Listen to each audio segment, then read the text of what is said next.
attempt ever playing Stellaris. No coaching, no previous experience. Going to be picking up where I left off here in the game, which I don't think was too far along, and I'm sure I've made 100 million mistakes in my small time frame of playing. But we're gonna keep going and see how we handle. I mean, technology-wise, I'm not even sure where I'm at. Literally there, but I know I'm not too far ahead.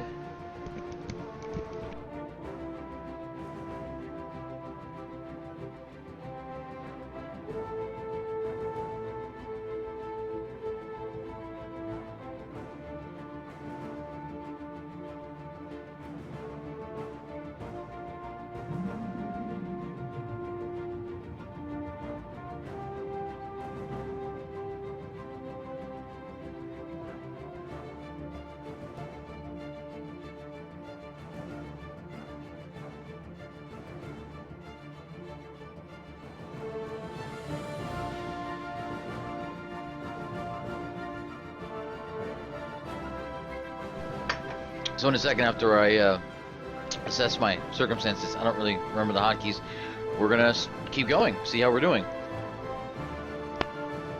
I remember map, but I think it's got more than one button. I didn't even know I'd discovered that zone yet, but I have to get in there to do a mission, and they won't work with me, so I'm gonna end up having to fight them, I think, in like a hot minute, which is not ideal. Not because I don't think my force is good, but because a retaliating force will be problematic later on. And I don't know quite yet how to build a strong structured force yet. Directing our research. The situation log displays a list. The Leaders tab lets us hire, dismiss, and assign. The Factions tab provides an overview of the...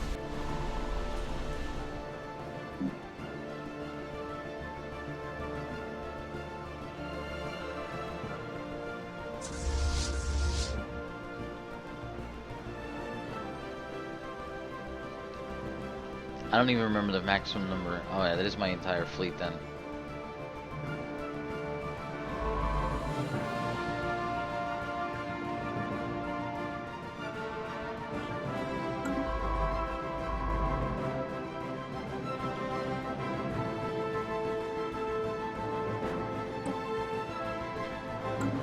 Alright, so they're both busy doing something. And then this guy's building. So I should be good to unpause.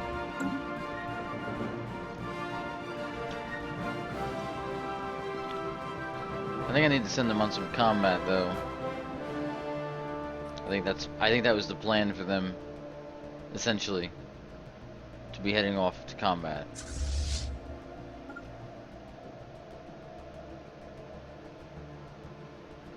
I think that's where I left off, anyway.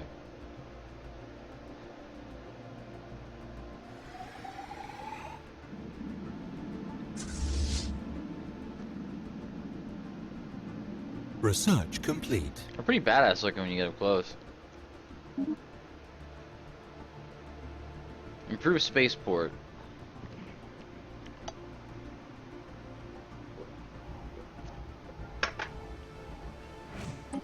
Let's check the new research first.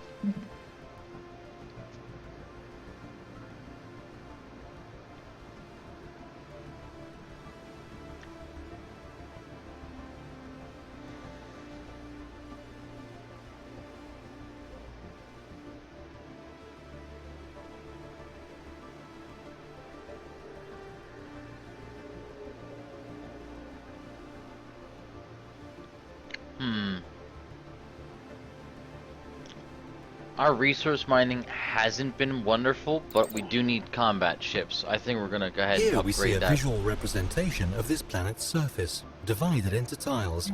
This tab is only visible on colonies and surveyed worlds. Some buildings may cause adjacency effects to other buildings in neighboring tiles.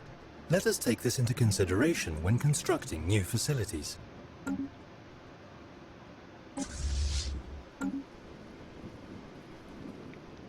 Whoa, are they on offensive? It looks like they might be. I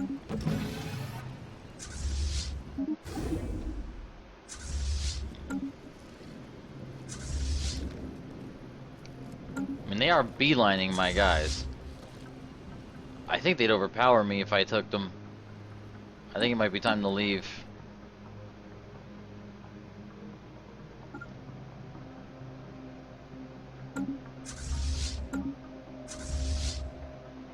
Yeah, we'll leave that alone. The Spaceport tab is where we view orbiting fleets, build new ships, and upgrade the station itself. All the ships in use within our empire are designed here. New hull sizes and components will be unlocked as we research new technologies.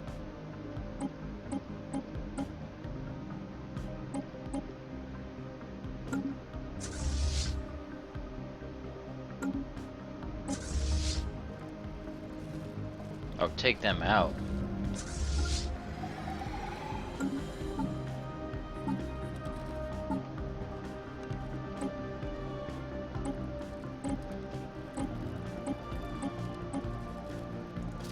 Oh.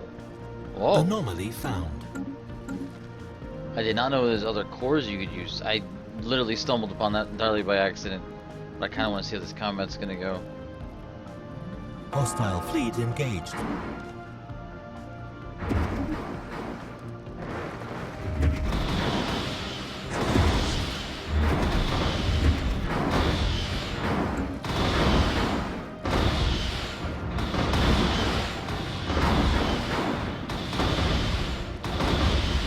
Well, they're definitely owning. Situation log updated.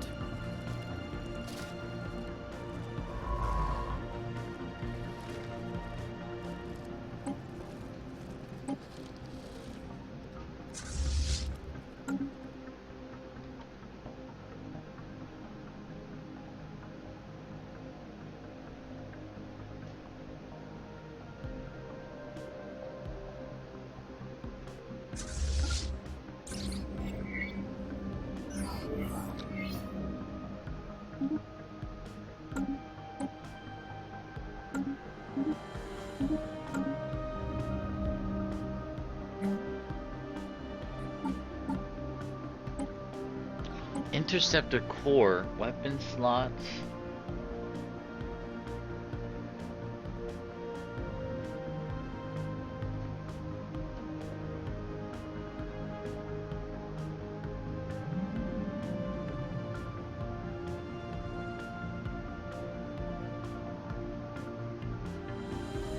Huh.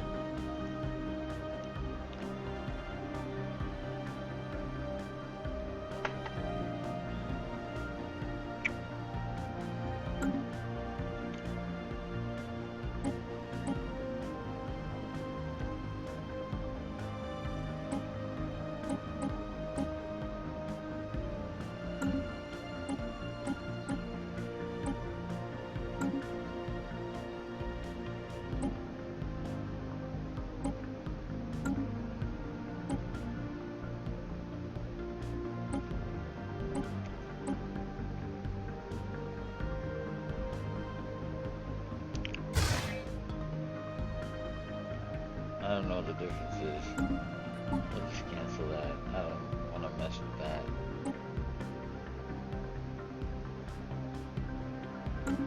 In the contact It's a good screen, design. we see a detailed list of all the various empires we have encountered. Their opinions of us are visible at a glance, and we can quickly and easily engage in diplomacy. The diplomacy screen is where we communicate with other civilizations. Here we can declare war, form alliances, and implement trade deals with our neighbors, amongst other things.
Excuse me, everybody. I'm getting called by the network.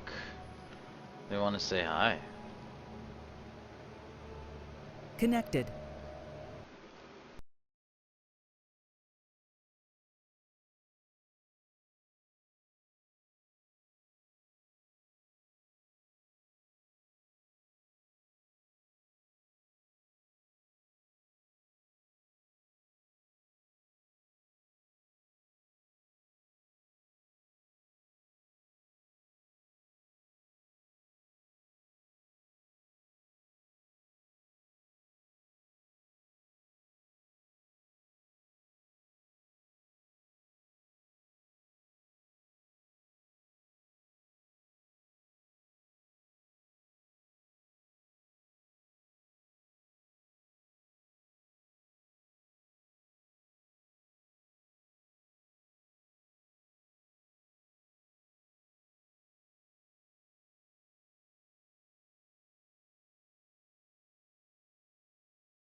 Um, Here's the good part and the bad part. So yeah, I just mentioned a second ago that it's a real-time strategy. You can pause it if you're in single player. There's no turn-based, so you're not waiting on people, which is really, really, really cool.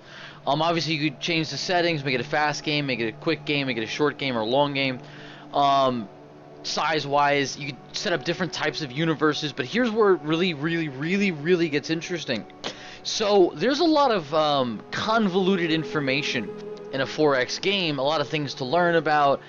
And granted, I'm not that far into the first playthrough, but they literally read out to you everything you need to know. The AI is really good about going, by the way, this is what this does, this is how it works and how it affects your gameplay. So for example, if I go to the ship designer tab, you don't just get a unit and you're stuck with that unit. You can customize your units to the style that you'd like. So you can have an offensive combat ship set up to be a quick scout ship and put that in its own fleet. Or you could set up some giant frigates and have them set up for this massive attack fleet. Or you could set up different segmented fleets. And it's sitting there, and there's a lot of micromanaging in terms of like the gear that you can get, but it's very clear. So the warp drives, for example, it's your warp drives for faster than light speed and travel. And you can opt for different types of faster than light travel, but it's very clear. This costs this much energy, this is what you have available, and this is what the upgrade will do for you. There's not a whole lot of guesswork. When you go to do... Yeah, and when you go to do research, it's not this massive chart edging from the beginning of time to what it could be nuclear future, like Civ 5 has. You get a research option. You get a research specialist who you can, small stats do make a difference, but it's just small. You can ignore it for the first playthrough. And it tells you, here are your 4 tech options. But they feel loosely available. So it doesn't feel like, oh, if I go for a naval fleet, I'll never be able to get my ground forces off the ground. It doesn't feel that way. Because there's these intermediate technologies that let you go ahead and say, well, I want robots. Now, in the late game, the robots, if you give them too much power, too much freedom, they could uprise and actually try to cause a riot in your fleets and actually steal your ships and kill you. Like, stuff like that can happen. But if you let the robots do some of the work, the rest of your components and the rest of your technology becomes better overall. It's like an investment.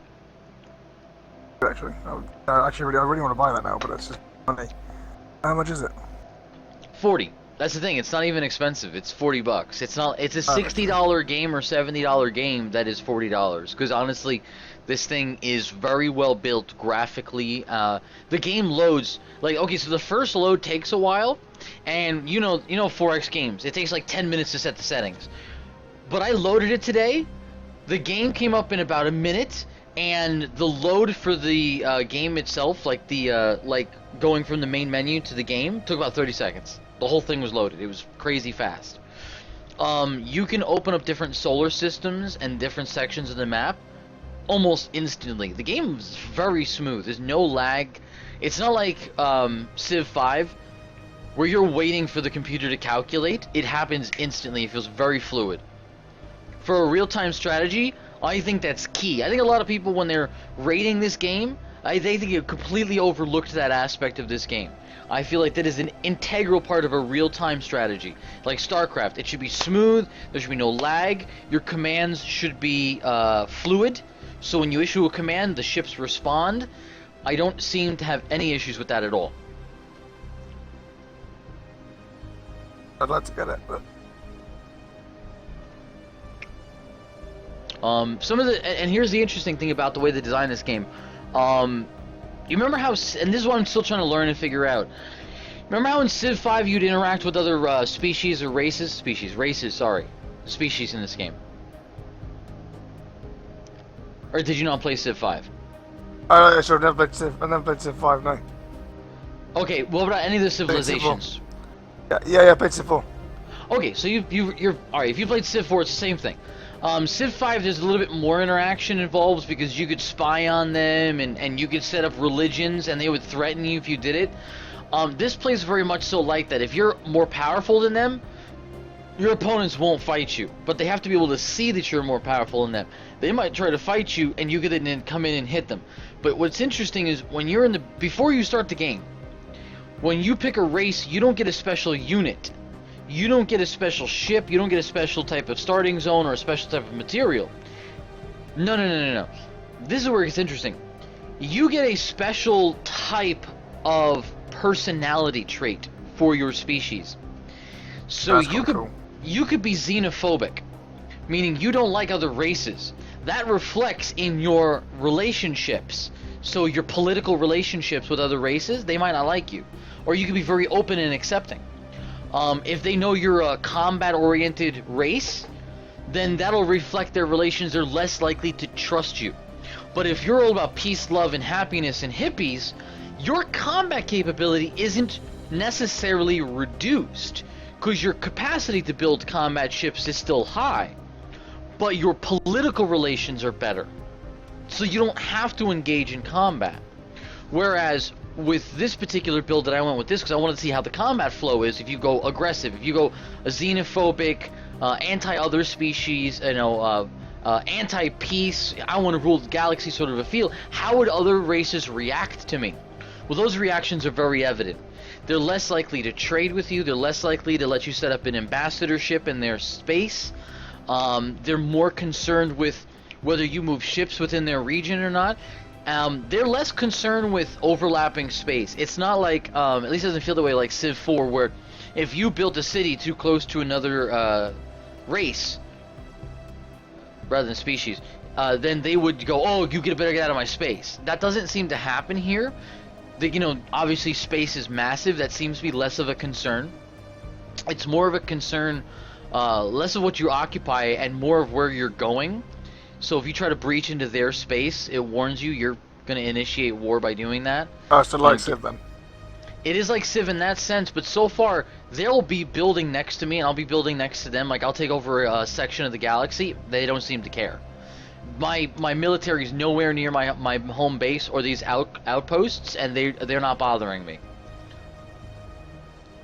So that space is massive, so they don't seem to really care about that necessarily. They're more concerned with how I conduct myself. So everything you do in the game is your conductivity of the game. So there are native species to the space, fungal, biological, and how you react to them seems to change how others perceive you. So if you scientifically investigate them, others will notice that you've scientifically investigated them. This offers you scientific advancements. If you attack them and kill them, other species will see this, that you're attacking and killing them, but of course you'll get military advancements because now you've built your military, you've actually tested them in the field, they've killed other combative species and taken their technology. Yeah, that sounds pretty cool. Yep. So that seems to be a few different ways to play the game. It is weird though, like Civ 4, you would send out your scout, right? Well, in this game, you don't send out a scout. You send out a science vessel, which is a actual proper scout. It does everything. It researches the stars, it researches anomalies, black holes, planets, finds you. It finds you resources. It finds you capacity to do things. And the randomness of the universe, the random generated events, keep things interesting. So it's not so calculated like Civ 4 is. I hope I didn't go on too much of a tangent. No, it's interesting.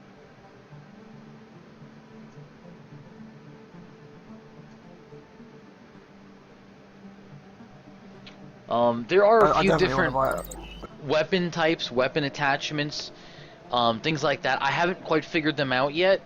They're not too complicated. It's nuclear weapons, lasers, and some sort of a plasma cannon. Those are the three basic weapon types in the game. Yeah, like ground troops is a different weapon. Yeah, kind of. One of them seems to be very early game, and that's the nuclear weapons. That's what I opted for. You can get the other weapons. You can tech up into them at any time. That's the cool part. You're not limited to one or the other. But it seems to be that thermal damage from the laser weapons is better against electronic shields rather than hull armor, which is why I opted for the nuclear weapons, because early tech doesn't really benefit shields very much. Things like that. There's different types of faster than light travel. I opted for what would be considered an early game faster than light travel. Help me out if I'm wrong here, Jack. But I opted for the one that lets you travel quicker right off the bat, but not use warp gates and stuff. Mondegreen, did I lose you? I think we lost Mondegreen. Yeah, I think you just. My microphone has been muted, which is particularly intelligent. Hey, sorry. No, welcome back. Thank you. Yeah, no, I've used that FTL as well. Have you tried the other ones yet? No, I have actually very limited experience with Stellaris. If you want to talk to people that have kind of played it and learned a couple of the tricks you really want, like Project or Soup or Nihil. Fair enough. Well, I'm just testing it out myself. Mhm. So. But everything feels very fluid. I mean, very fluid. I was concerned getting it, but when I watched the videos, I'm like, why is nobody talking about how fluid the game is for a real-time strategy? I'm used to turn-based strategies. Gamer for Life, welcome back. The progress is great. I don't know if you just heard us talking about the game, and I hope you didn't miss. I just went on a 5-minute tangent about how I feel about the game, so I hope you didn't miss too much of that. But we were just discussing what I think about the game, how smooth, how fluid it is, because we're talking to somebody here, Hawk, who's one of our friends, who's considering purchasing the game. So I was giving him some insight as to how it plays. I think I am going to get it. I think it would be an amazing game to play multiplayer with, because the randomness of the universe makes it interesting.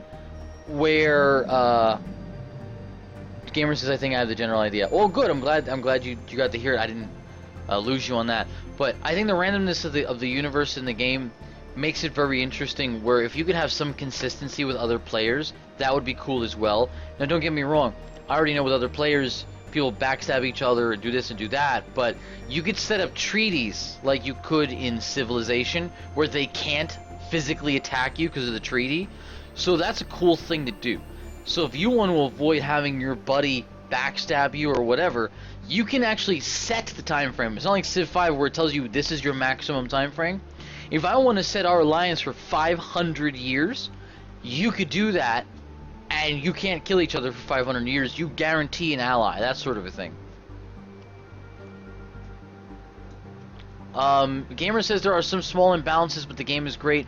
Gamer, I think imbalances are what allow games to be so great. A lot of people have been complaining with Overwatch, well, this character's unbalanced, like Bastion's been the big one. But they've nerfed him several times already, and I didn't even think they needed to nerf him the way they did. I think they nerfed him hard. There are characters that beat Bastion, and in this game, so far, and I could be wrong because I haven't gotten to the late game yet, there are certain aspects of the game that like the faster than light travel or the weapons that seem unbalanced, but after fighting some of the creatures and some of the other races here so far, I could see how you can balance the game out. You know, little rock paper scissors. You know. Yes, please, go ahead. Post a picture. Where would you like to post it? Like a link or? But go right ahead if you want.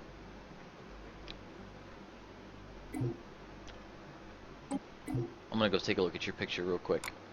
Hey, Jack. Yes. Nighttime for me and daytime for you. I do not know why that is. Weird, isn't it? But alright, what are we doing exactly? Eating cocaine. I got that. Oh wow. Oh Already? no, not already. Brilliant. Alright, can you hit that from here? Where is it? Oh shit, Fucking what? someone, is that one of ours? No, that is a ship. No, that's fucking rookie. Don't shoot, don't shoot. Fucking oh shit. Alright, yeah, I'm gonna fucking take us around the boat. And I just want you to try and hit the I'm looking at your picture, assailants. and I can't tell if that's money or what, but it looks like you own every portion of the galaxy. we need to That's board. a lot of play. Yeah, we'll board in a sec, hang on. 181 ships in Try it. and get a couple more of them on the deck. That is a pretty wild looking setup you got there.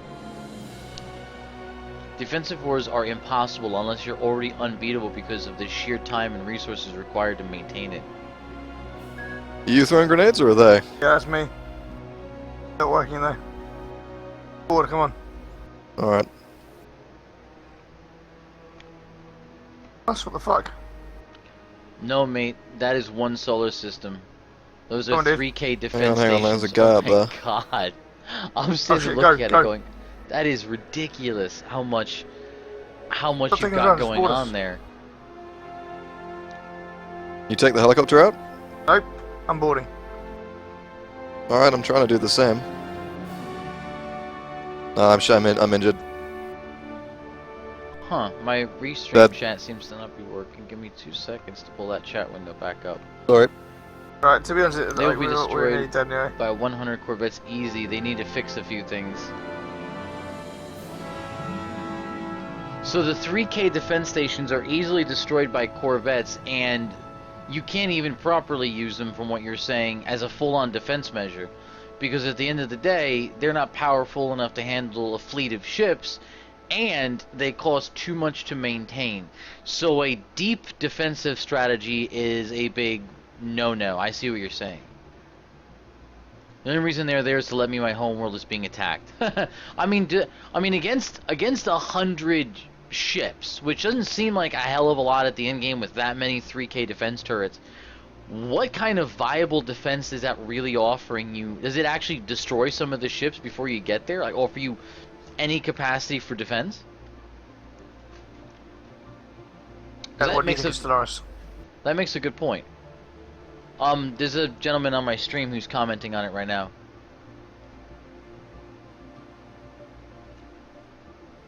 I'm trying to decide whether to buy it or not really. I mean, if enough of my friends play it, I'll buy it. Well, I know Jack, you got it. A few other people have it. Mm-hmm. Jack, what do you think of it? I haven't had enough chance to really play it properly, but I like what I've seen. So Jack, Quite comment nice, on this one fast-paced. for me here, would you? The gentleman here has shown me a picture on my stream, and I'm happy to link it to you guys in chat, which is a very interesting link. He basically showcases that, and I haven't gotten this far in the game yet, that these 3K powered defense stations, he's basically saying are like sound traps. They let him know when his home system or whatnot is going to be attacked. But if you look at the price of them, look at the energy usage and the material usage in the upper left hand corner, they're too expensive to maintain, and they don't. He says if a fleet of 100 combat ships flew in, they wouldn't defend his base, his home world, his home system. They cost more than they're worth. They're really there to just let him know, like, they wouldn't destroy the ships. They would offer no real defense. So he's saying it's unbalanced in that aspect of, like, playing a full-on defense. He said they are forced to attack each station before my homeworld. So yeah, but how long would that take, gamer? Like, would it take if, because it's a real-time strategy, would it take him several minutes to destroy them? Like, I don't know how that works yet. So before he can attack your homeworld, he's got to fight all of those stations off. To me, that seems like a lot. But to you, you're saying it's not enough. What would be enough? Who died? Oh, again?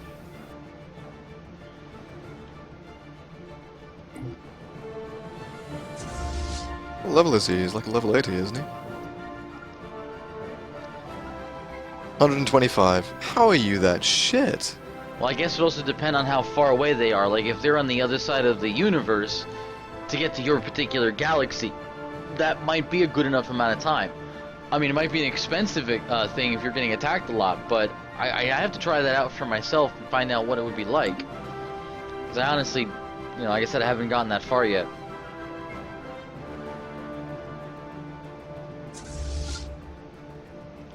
But if you're on the other side, like, I don't have the advanced FTL drives for the warp drives and whatever. I'm using the basic ones that allow them to, like, jump systems quickly like the ones I'm using here. So, that might be a benefit to me to have that level of defense while I have a massive fleet on offense. I'm not really sure.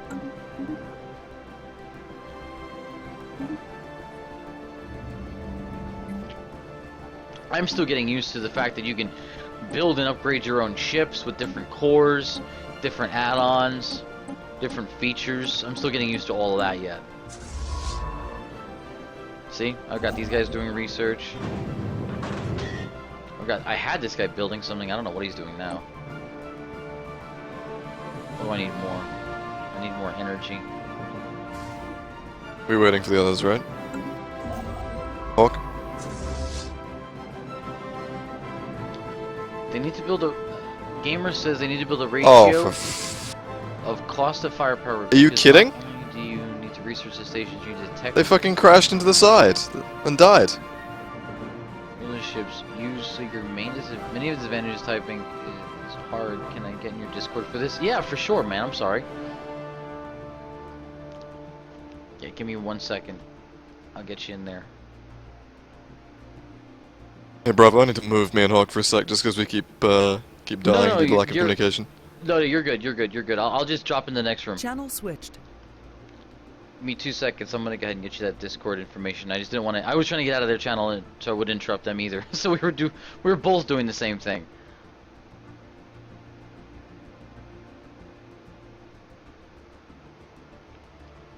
There we go.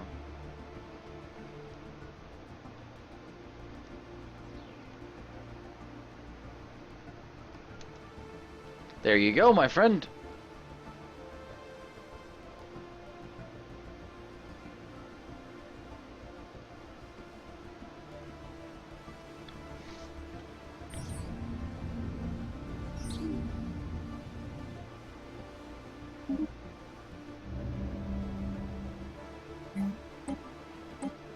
This is where we manage all ground forces on this planet.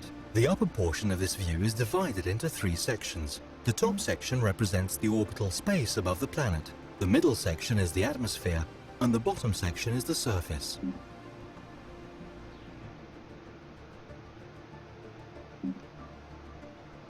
System survey complete.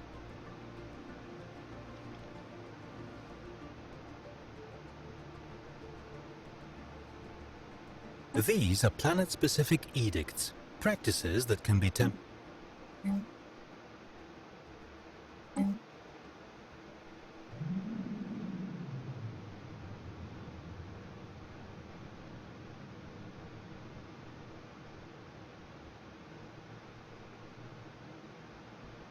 Not really sure what happiness does.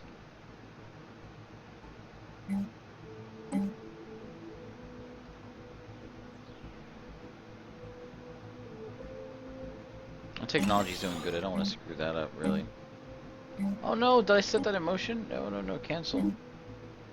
That's not what I wanted to do. Not intentionally. That's more like it.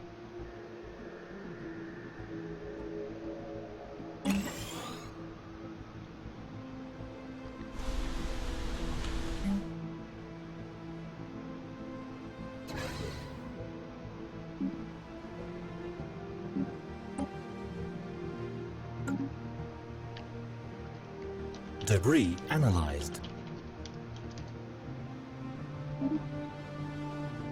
Oh, nice.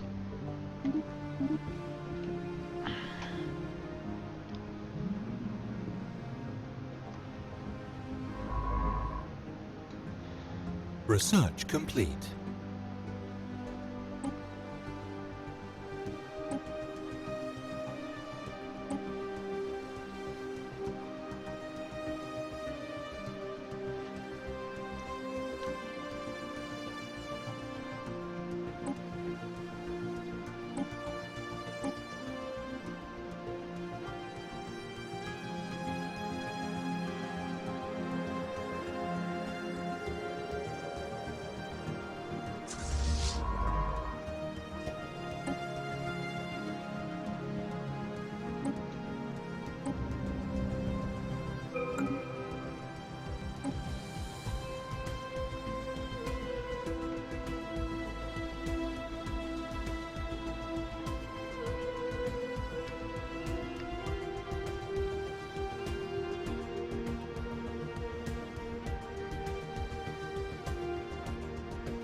These are unknown spacefaring entities.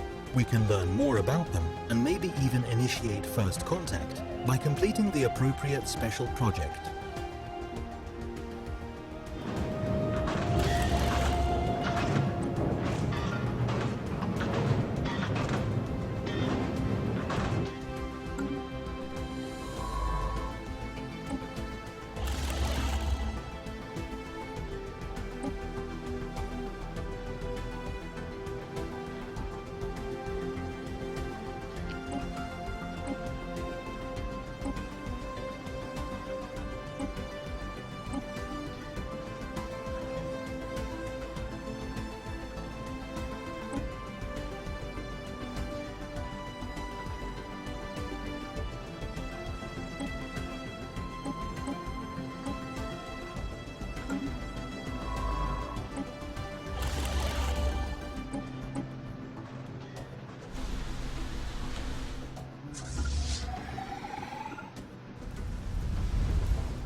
That's weird.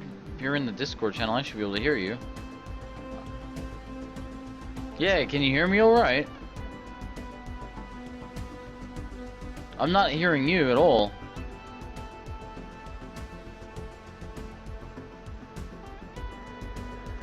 Okay. Hello? Oh yeah, now I can hear you. I'm about to turn you up a little bit, but I can hear you. Okay, sweet. I got you cranked to 200%. That's much more clear. Oh no, you're welcome to join me. We were discussing the way that the space stations don't really defend you well enough against an incoming fleet. There's unbalancing in the game, Yeah. some of it anyway. Yeah. So, the unbalancing occurs, just to reiterate, because I have to remember what I was talking about, is that, so to get the best possible station, like even if you're min-maxing, which is what those stations are, right? To get to those 3K stations, you have to research both 2 general station research topics and a rare topic that you can only get through a certain race, and then on top of that have high tier level lasers, point defense, and torpedoes. And the torpedoes don't do anything but give all the corvettes to shoot at something when they come in beside your ships. And so even at that point, if you have like the fleet that I have right there, even in the picture, the 181 corvettes, Yeah. it could take care of that entire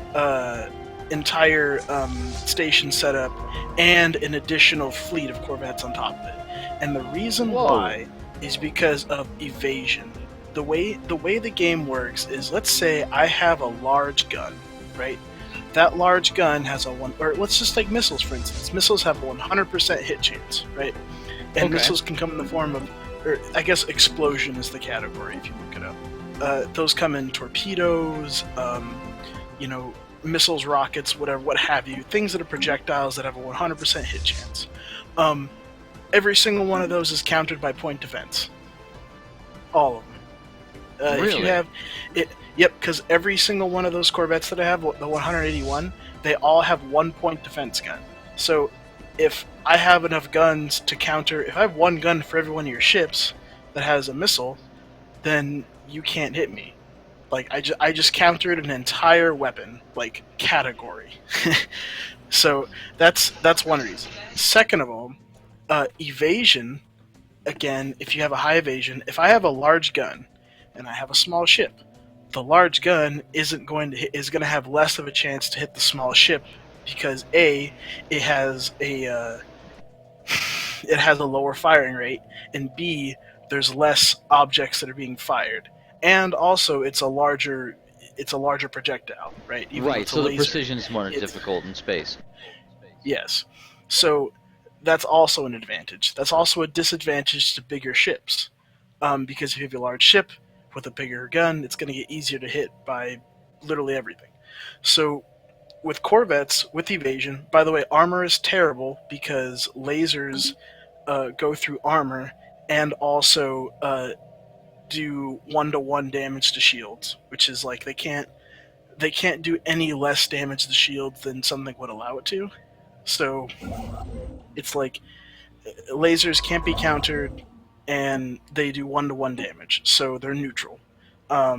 Projectile weapons are basically lasers but inferior in the sense of firepower and fire rate. Also, they have a lower hit percentage chance when you get larger.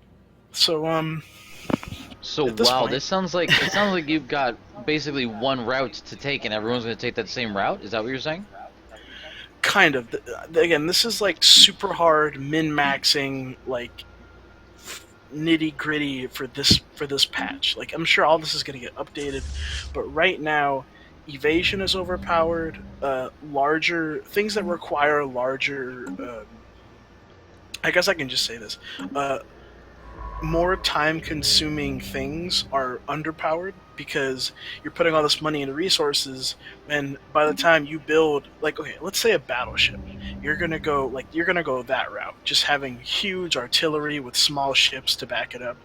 By the time you make 4 artillery, I'm going to make 100 corvettes. Right, and then 100 ships is going to do a lot better than the 4. technology for Yes. yeah. And so like, it's an accumulative thing to where why would I do this thing when I can do this thing twice as fast and have it be okay? Does that Or make sense? twice as effective. Yeah. Yeah, like so for instance, I guess in the sense of if my fleet, referring back to that picture, if my fleet were to attack this, I would probably lose realistically 4 ships, and that's just because I'm not going to be That's able to it? counter. Well, because they're not hitting anything. Because the evasion on Right. every single one of those corvettes is 71%. Can I Right. clarify something? You said min-maxing. Was that referring to having small guns and big guns to minimize and No. maximize? I'm talking metagame. Min-maxing as in minimalizing weakness and maximizing strength. So the Right. weakness of the Corvette is it doesn't have very many hit points. You can't put very many guns on it, and it's very modular. Like you can have these things and that's it. Like each one of those Corvettes only has 3 guns. Well, each one of those Wow. guns is 2 lasers and a point defense system. Right. But okay. it's like, when I go into a battle, like if I warp into a battle with these ships, I'm gonna have I'm just simply mathematically going to have more guns shooting at you than you are at me. Therefore, I will win. So, out of curiosity, then, I mean, how would that do in a fleet-on-fleet combat scenario, rather than just assaulting spaceports and planets? Oh, like if both of my if I had an exact copy of my fleet and they would attack Construction each other. Well, not an exact copy, but what if you were to face another fleet you warped in on? I mean, with a point defense, that sounds like it'd be better against missiles firing at it, but what if the guy's got all lasers? Then that's fine, because going back to evasion, the evasion on each one of those corvettes is 71.35%. Well, the maximum each laser has a hit percentage of 75%. So you have a 4% chance to hit me. I also, assuming you have the same technology as me, you have a 4% chance to hit me. So we're going to be here for a while. And another thing that is kind of stressed that can't be helped is the bullet sponge effect, to where I have a let's say I have 4 corvettes versus 1 cruiser, right? Mm-hmm. And the cruiser has 2 large weapons. The large weapons are going to overkill the corvettes, so you're wasting damage. So like, if I do 5,000 damage per shot, well then great, but you only needed 180. Like, right. Instead of killing multiple ships, you shot one ship down for a very large amount of damage, and it's gonna take a very long time for that next shot to come in. And the only reason I find to build battleships is actually to be better stations that are capable of holding down and assaulting a planet while more your fleets come. So they're not even like, the major aspect of gameplay is, how much do you want to fuck your opponent while they try to rebuild when you're fighting them. Mining stations are used to extract. Again, these are problems, but this is like on a multiplayer level when you're like 8 hours in and everyone can actually do all this tech. Right. Generally, Okay. how most games go is an alliance is formed, because once you have a good alliance and someone has the tech to be able to share technology, you can actually use the best of other people's technology to construct Evading alliance hostile ships, and then that's available for everyone to purchase and use. So that's kind of crazy. But as far as like this, like, they just need to balance it a little more. Like, they need to turn evasion way down. Evasion is super good. Or make point defense systems weaker, because currently, it's almost not even fair. Like, let's say I start the game with lasers, you start the game with missiles. If I get point defense early, then you can't beat me for the rest of the game. Wow, because you'll be that far ahead. Well, yeah, because you're gonna shoot a missile at me, and then I'm either, let's say 2 corvettes fight each other. One has missiles. Each one has like a point defense system, and then their starting weapon, right? Well, if I can kill one of your missiles, one out of your 2 missiles before you hit me, I'm still hitting you with 2 lasers, and you're gonna only hit me with 1 missile. So it's like, it's too easily countered. Like, it's way, because the fire. I don't know if you look. The firing rate on point Evading defense hostile systems fleet. is 0.97 seconds. Evading So hostile it will fleet. destroy a missile and a half before it reaches you within 30 meters or kilometers. I don't know what the distance system is in this game. I'm assuming it's using some Yeah. form of, kilometers, yeah. Yeah. Or megameters or something. But yeah, that's pretty wild. I didn't know any of that. And that's the sort of thing that you can take advantage of in a multiplayer game, obviously. And like, again, like the funny thing is, so I don't know if you noticed in that picture, there's a little tiny bit of debris right there in the center. It's the only way this system works is if you not only build that stupid complex array, but if you leave a space in the center to build the last one, so when they try to warp in, they go into the center and then everything fires on it. That's like, if you were just to do it, like if you do it normally to where you just build it from the inside out, they'll warp into the side and then they'll just divide and conquer. So like it's like so for this station to be, for this one 3K station, which by the way, each one of them is taking up 15 minerals and 15 energy. I was going to say, you're at a negative 360. I mean, you might be at almost 4K. and then 5K for the minerals. But that's a lot of expenditure. Oh, that's just because of banking. Oh, so okay. So what you can do as far as banking is you make you heavily guard a planet that you have as a sector, and then you dump all of your minerals into it. You dump all of your excess everything, and then when you need it, you just take it out. And the Okay. theory behind this is if you ever go negative, you're not hurting yourself, right? You're not So bankrupting you can yourself. always say, yeah. Um, Also, you can do this. You can do this with AIs, right? Assuming that they're mostly friendly, or I don't know. If you have good species relations, you could do that. But it's just like stuff like that where you can like this particular solar system. Uh, it gets to the point to where when you do the banking setup, you can have fleets excess of 1,000 ships just because you can have. It doesn't matter what the negatives are; it just matters how many ships can you build within this time frame, right? Which is like 3. So having more and improved spaceports would also provide you an advantage there as well, I'm assuming? I actually generally I don't even. No, because spaceports I only ever go to 2 to build the Corvette assembly. So granted, you're saying you can go battle past them. cruisers. Well, you were saying about battle cruisers and stuff earlier. So you were saying also about evasion. So why don't they make it so that only smaller, faster ships could get that level of evasion, and any larger ships would have to be more tanky. They're not going to be able to fly around as quickly.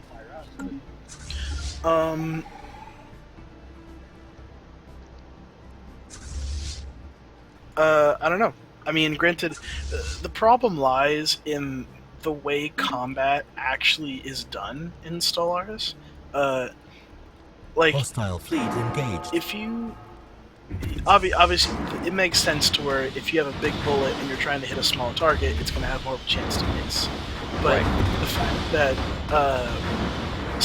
sitting here, you have 100 plus ships that only have oh, I lied. The evasion is 78. So it's what am I trying to say here? It's unfair to have evasion to the point of I can simply ignore weapon types. Like, just being able to ignore a weapon type in general isn't good because it limits the strategy for people that start with that weapon type. For instance, it makes sense for humans to start with, nuclear, or to start with rockets because they like big nuclear warfare and, overwhelming force. But Right. I lost what I was saying. I'm sorry. No, I think I'm like- following you here. I think I'm following you here. You're saying that when you limit, I'm pausing it. When you limit a weapon type, like you were saying about a big nuclear force, and your opponent can counter that, you then have to either tech up to another type of style of weaponry, such as the plasma weapons or the lasers, in order to compete with them. So if somebody gets to a point defense zone and you've got nuclear weapons, now they could beat you, hypothetically speaking, the rest of the game. Because if they're playing an arms race, they're already ahead of you because they've negated your entire weapon type, meaning you have literally got about 15% of the total damage you would have normally have outputted. Oh, actually, generally, once you're I'm giving it a round number. Okay, once you have a fleet of 20 corvettes and they all have a point defense drone, you will never get hit by a single rocket or torpedo or any kind of explosionary projectile. That's just So what would block lasers and what would block Hostile fleet plasma engaged. weapons at that point? shields. But it's almost like it's like a you ever see that picture of a snake eating itself on the tail? It's Yeah. a closed loop. The thing that counters lasers is shields because lasers have 50% armor penetration. But you don't run armor, right? Because Right. you just run more shields. And shield tech, on top of that, you need more power. Well, you need more power to use lasers, right? So it's like it perpetuates itself in the sense of lasers are good because A, they counter armor, serve us well. B, they use shields, or they, I'm sorry. So lasers and shields use power. Situation log You need updated. you need to research power anyway to keep all your ships updated. For rockets though, like, oh god, it's on the same tech tree. Like I can't verbalize this very well. To develop maximum lasers is on the same tech tree for powers and shields. But if you want shields and power for rockets, that's a completely separate tech tree you have to go off of. Oh, and on top of that, they get thrusters. Thrusters are imperative to be having more evasion, and that's also within the power tech tree. Granted, this game really doesn't have a tech tree. It's a roll. It's random. Right. Kind of random, but... Well, I mean, there's some level of progression. It's not like, yeah. Also, I don't know if you've experienced this. Have you gone into psionic powers yet? No. Have you gone... Okay, I'm not going to ruin that for you, because it's really cool. But... You know what I haven't figured out yet is ground forces, like defensive or offensive. Like, I've seen that you're talking about everything referring to ships hitting your planet, but if they're not destroying the planet, let's say they want to conquer it, don't they still have to have feet on the ground? So, battleships and corvettes are negated at that point, isn't it? When it comes to assaulting a planet. Here's when it comes to differences in playstyle. My fault is I like to play a game to win. I'm sorry, I'm that guy. Like I'm a min-maxer. I like to play something and be good at it, you know. Of course. And my sense is if I play in an online setting multiplayer, I have a slave faction. If you don't agree with me, I'm gonna bomb your planet, force you to surrender, and then enslave your planet. And I don't deal with ground combat. Problem solved. So you're saying you can literally avoid it if that's your play style? Yeah. And then if I need to make armies, after I've already suppressed your entire race via air combat, and I need to make a few ground forces, then I can do that. Granted, there are very subtle ways to where you can commit. Like I've seen, there's a strategy when you get psychic warriors and psychic, fucking, it's really hard to research, but it's broken. Like, but it's broken for a reason. Really? Like, it's the good kind of broken to where it gives you access to technology that's like crazy. Like, okay, so damn, I don't want to ruin this for you. You'll find out. I can imagine what it would cause, but I mean, without being able to get a ground force onto a planet, you would need a good air force to knock out their defenses, and then you can get a ground force onto a planet. How viable is it to get a ground force onto a planet then? I mean, you have to have a good air fleet, I'd imagine, to begin with. Complete. Yep. Transport ships are extremely weak. For instance, the best transport ship that I can currently make gets 300 hull points and 300 shields. And that's it. And I'm assuming that is not high. No. It gets eaten by everything. It has no... transport ships are what your army fleet, what your armies go inside of. They are very negligible. In fact, if I see transport ships, I'm like, oh, okay, someone's taking over a planet, and they've already won.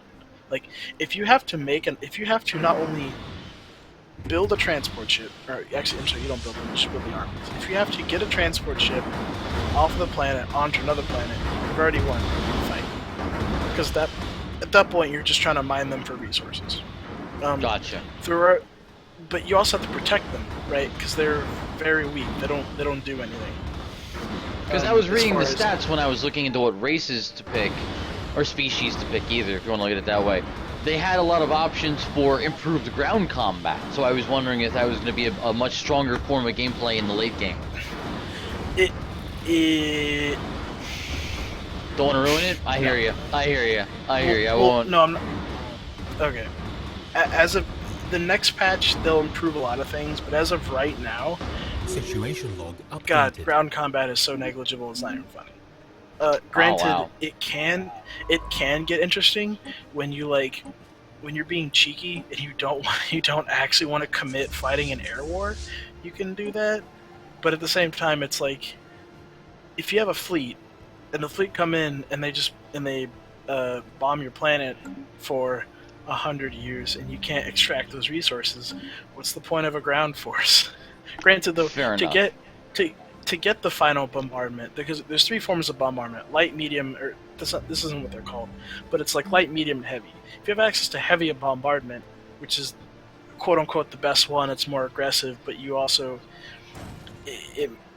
you have negatives to like other things, because it's good in the sense to where you start bombing a planet, that planet is now locked down. They can't trade, they can't extract its resources.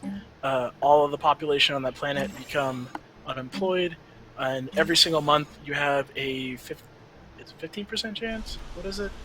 It is.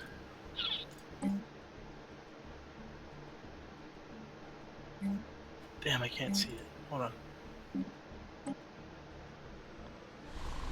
I don't know. It's pretty crazy. Like it locks down the planet, and populations die, and everything. When everything dies, you just take over the planet. So, but enslavement. If you're going that kind of direction, enslavement's the best way to go, because you take over the planet, they surrender, and then you enslave the population. Done. Well, I would assuming having a ground force to defend the planet is there to just buy you time so that your naval can get back there and do its job. I'm just assuming. That's what the defense. That's why I have that defense stationary, because once you lose the ability to control the space in which your opponent goes into, they can just retreat. Like they'll go in, they'll blow everything up in your system, and then they'll leave. And then you're down resources. The most effective way to fight wars in this game is to forget about the planets, forget about the stations, is attack all the resources as often as you can, and then leave. Because it forces your opponent to not only predict where you're going to go, it's very easy. Like what are these mining stations have, like 41 attack, and then some of these military spaceports have what, 300, 400 attack? I'm not sure. I mean, I was attacked a couple of times while I was out exploring with my combat vessels, and I had to bring them home, and they were fighting a couple of the mining stations, and they said 5 ships, and I think that one of the 5 ships was destroyed by the time I got back. So I thought, they're holding their own, but this is early game, so obviously it doesn't work the same way. Yeah, like mid game, 10 again, shields are better than armor because you have to repair armor. Shields repair on their own, so again, that's less mineral drain on yourself. Well, hold on a second. I've come across this technology, regenerative hull tissue, and I've actually pulled it up on the stream right now. How effective is that versus? I mean, 'cause you're saying that lasers will chew through it, but let's say you've countered lasers with your shields, and now you've got evasion isn't necessarily an issue, and the shields are better because of the regeneration. What about a regenerative hull? It's still negligible because you have to then have armor, and you're also wasting a slot for that regenerative hull tissue that you could have had shields. Oh, so that actually takes up a shield slot. I was under the impression it takes up one of your slots. Like, I have the options for the combat computer, aggressive combat or defensive combat, which gives you more evade or ship hull points. Nope, it takes up a whole utility slot down at your debris, and there's also one level of it. For instance, once you get that tech regenerative tissue, it never gets any better. Like there is no regenerative hull tissue 1, 2, or 3. It's that one, and the maximum it goes to is in a large slot with monthly hull regeneration 2.0.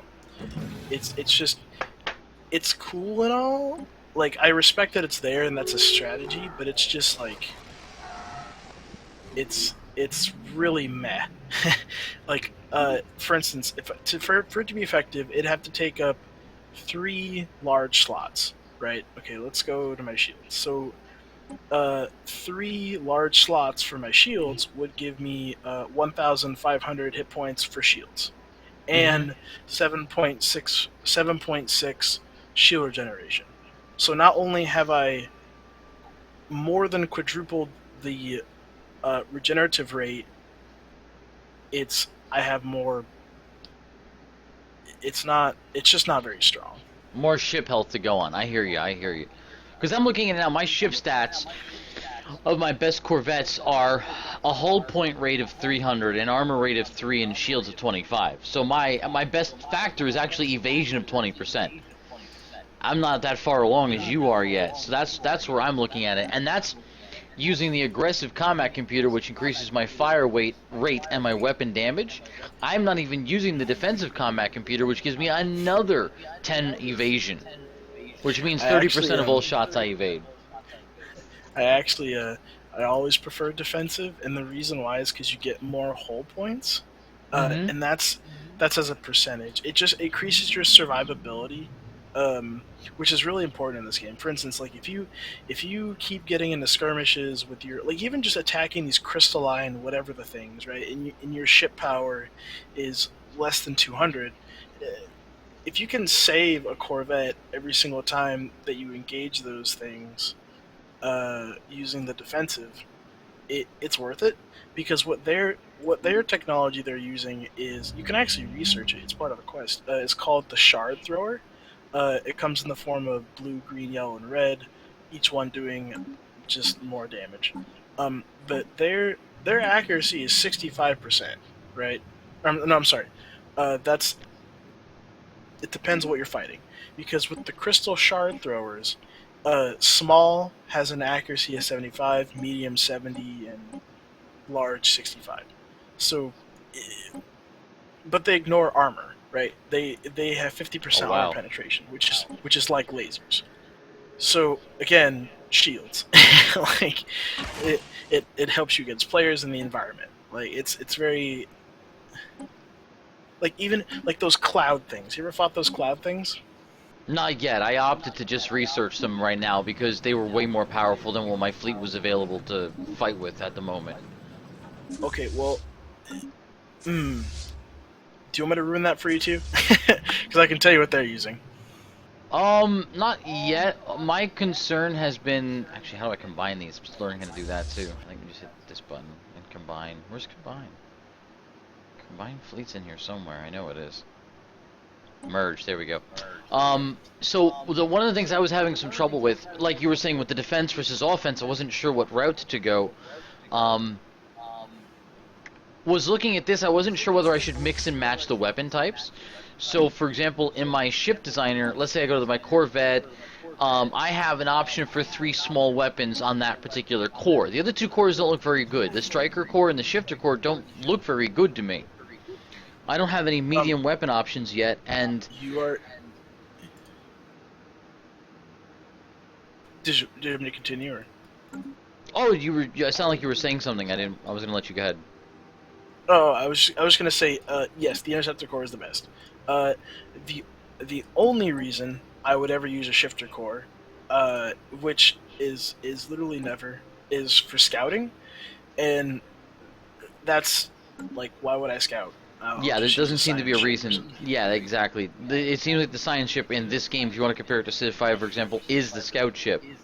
But now I have Yep. these Class 2 fusion missiles, and I have these Class 1 red lasers that I could have upgraded to blue lasers, but I opted not to because the missiles are doing an extremely good job for me at the moment. Well, would it be They will valuable to until you. mix and match the lasers and the missiles? Um, no. Again, so you have to keep in mind. So you're talking to a player that's min maxing. Like my goal for this game is to play against other people and beat people. Against the AI, yes, missiles are fairly good until you get to someone that has a point defense system, like the Centennial, which is the first one you get up to. It does 2 to 3 damage to what you're shooting, which is it's fine. Like that'll get through, right? Like probably 2 or 3 of your missiles will get through for each ship per wave of firing. But once you get past barrier, it's just things just don't get through. It does too much damage, but not assuming that you want to get past this and just use the thing that does more damage with 100% accuracy, then you can just you should put as many things on the ship as you can in regards to that strategy, because if again like point defense system is really good against all things missiles, torpedoes, and quite frankly, there's a thing called a Scourge missile. Does a ton of damage. Sucks. Because it gets countered by the level 1 Centennial point defense. It's hilarious. Like missiles Wow. are extremely underpowered.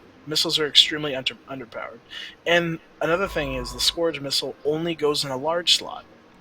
So it takes up a large slot, gets countered by something that's very cheap, and it takes forever to get that tech. Like you have to go through a very long science chain thing and do a bunch of stuff.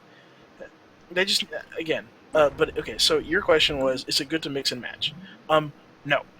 The reason why is because you want to have a strategy and stick to it. Because later in the game, like for all intents and purposes, in the end game, when you've researched all the technology, the Mhm. only thing that's left to go from there is boosters. So, for instance, a boost to shield hit points, or energy weapon damage, or kinetic energy or Construction kinetic complete. damage. So you should pick a tech tree and stick to it, because that way, if you were to upgrade something, you already have that side of the tech tree to boost it. Like missiles get pretty crazy because you get access to something called a proton and neutron torpedo, which this is way in the late game. But these things, if they hit you, you're dead. And the reason why is because they do 100% shield penetration and 100% shield damage, or negative 100% shield damage. So when they hit your ship, all your shields are gone. Doesn't matter how much you have. It's just it soaks it up. All your shields are gone, which is nuts. Like if that thing hits you, you're dead. Debris analyzed. But again, countered by point defense system. So like it's kind of ironic because when you start the game, it says pick your weapon type, and missiles do a lot of damage. They are the highest damaging class, or highest damaging weapon type in the game, and also the most versatile because they have. Okay, let me count here. There's 1, 5, 6 types. 7. Okay, so there are 7 different types of explosive ammunition. So like they can respond to just about any situation, which is really cool.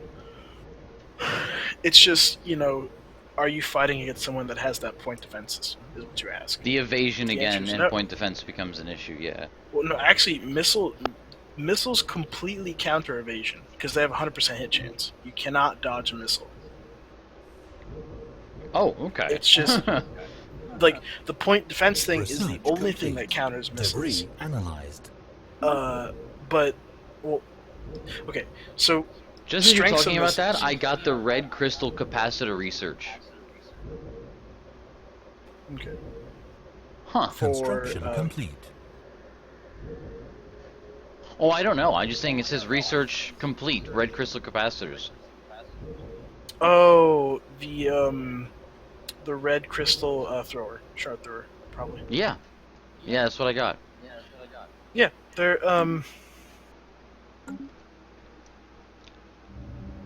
So you can make a case that they're better than regular lasers because they're both energy types, but what it comes down to is they have lower range, lower accuracy, and a lower cooldown, which is just how often they fire.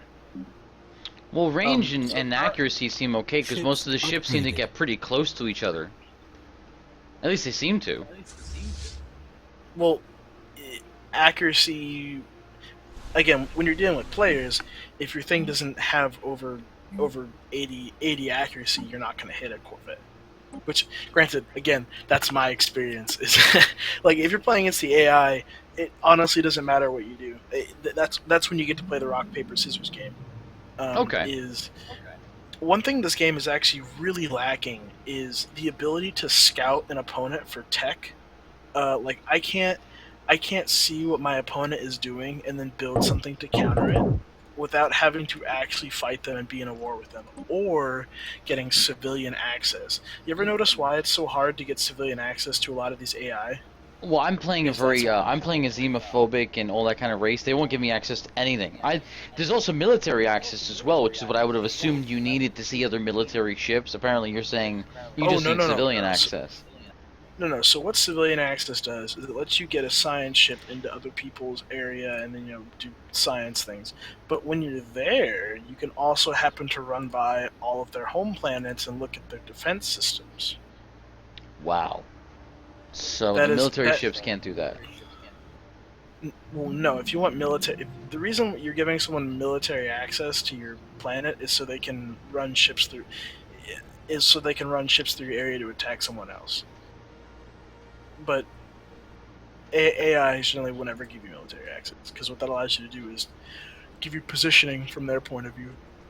But with there's no like tech to be able to scout someone's thing unless you get into the sensory stuff. There is a sensor at the very very late game that allows you to do that, but it's super not worth. It's very time consuming. And I guess what this game comes down to is to time to research, time to construct, and then time to implement. For instance, to get that 3K station up, I have to like those are the best possible thing. But this is literally 12 hours into a game. Like they have here. Let me take another. You know what else quick I'm not too sure about is it doesn't actually tell you what the item does until you've applied it. So like the red shard thrower, I have to actually remove one of my missiles and apply the red shard thrower to see what it'll do damage-wise. Oh no, you can actually if you mouse over the um the S, M, or L, it Oh, gives you the that's what I'm stats. supposed to look at. Oh, alright, I see it now. Okay. Cooldown. Accuracy 75%. Actually, I lied. There is a way to scout. It's called the ship mounted tachyon sensor. It's the like you probably have the radar system, but the I it's have like ship-mounted gravitic sensors is what it's called. They're yep the that's second version of it. yep. So there's the fourth version which is the maximum. Your sensor range is 25. That one's 40, and so if the planets are close enough, you can send a ship there with that and like look at their stuff kind of, but not really because if you're friends or if you don't have civilian access, it won't let you see anything. It only let you know if a ship enters in the area. Hmm. I don't know. But I see. This is a picture of those stations. So, frick. I'll just post it back in the. I think you're right though. Like I'm looking at the small shard thrower, right? And the damage is really high. It's 9 by 16. While my class 2 fusion missiles are 9 by 14. Have a slightly longer cooldown, but it's 100% accuracy versus their 75% accuracy. They Yep. might have a improved armor penetration of 50%, which is very very high. But at a 75% accuracy, I mean, it seems like it would do more damage to hit all the time. Just hypothetically. Yep, you're correct. And again, from the designer's aspect, they made missiles are really good. Like, if point defense system didn't be in the game, they'd be broken because being able to hit a ship from small, medium, or large weaponry 100% of the time is it's very good. The Because you can Hodor have all the system? evasion. Sorry. I got a kick it's- out of it's that. a- I'm just reading it. Oh no! So the actual race name is. Let me hold the Hodor for you. No. Oh, Yeah, no, no. dude. Look at the symbol. It's a picture of a door. Oh, that's too funny. Okay, so but to research all that, like you need to have level 5 shields, level 5 energy, level 5 armor, and all that other shit. To like, there's so much tech in the station that for it only to be like an alarm is ridiculous. Like it is absurd that all this tech on the station gets countered by 100 Corvettes. And in fact, Well, they and that's didn't the even thing. Why have can't you put like the shards or the lasers or something on there to make the difference? No, you can, but what I'm saying is it you can't hit them. You physically cannot hit them because if my Corvettes have 78% evasion, right, and your lasers, or if your red shards have 75% chance to hit, then there is a huge deficit there. You're not going to be hitting me literally at all. Like, it's just the evasion is too high. I'll just avoid every single one of your shots. And then why not use missiles? Missiles will hit you 100% of the time. Well, I'll use point Point defense defense. guns on every Yeah. single. So do you see this Hmm. cycle? The only thing, but if you look at lasers, they have an 82% chance to hit. They have the highest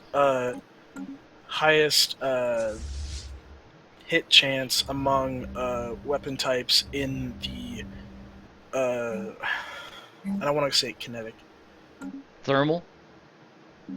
Lasers would be I'm just, thermal, I'm wouldn't just it? well, no, it says energy, but like I'm gonna say rapid fire type things. Like you have machine guns, right? So if you or not machine guns, what are they called in this game? Mass drivers. You have a mass driver, right? It has 76% chance to hit. Like like low cooldown weapons. It has the highest hit percentage chance in low cooldown weapons.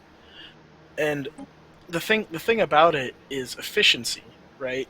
Like efficiency per shot uh, is if you have a huge battleship, like let's say here, like I have an artillery ship, right? I don't ever use them. It's the only thing they exist for is to post up next to a friend and let them know that shit's going down. They use artillery, which do 121 to 239 damage and have a 70% accuracy, right?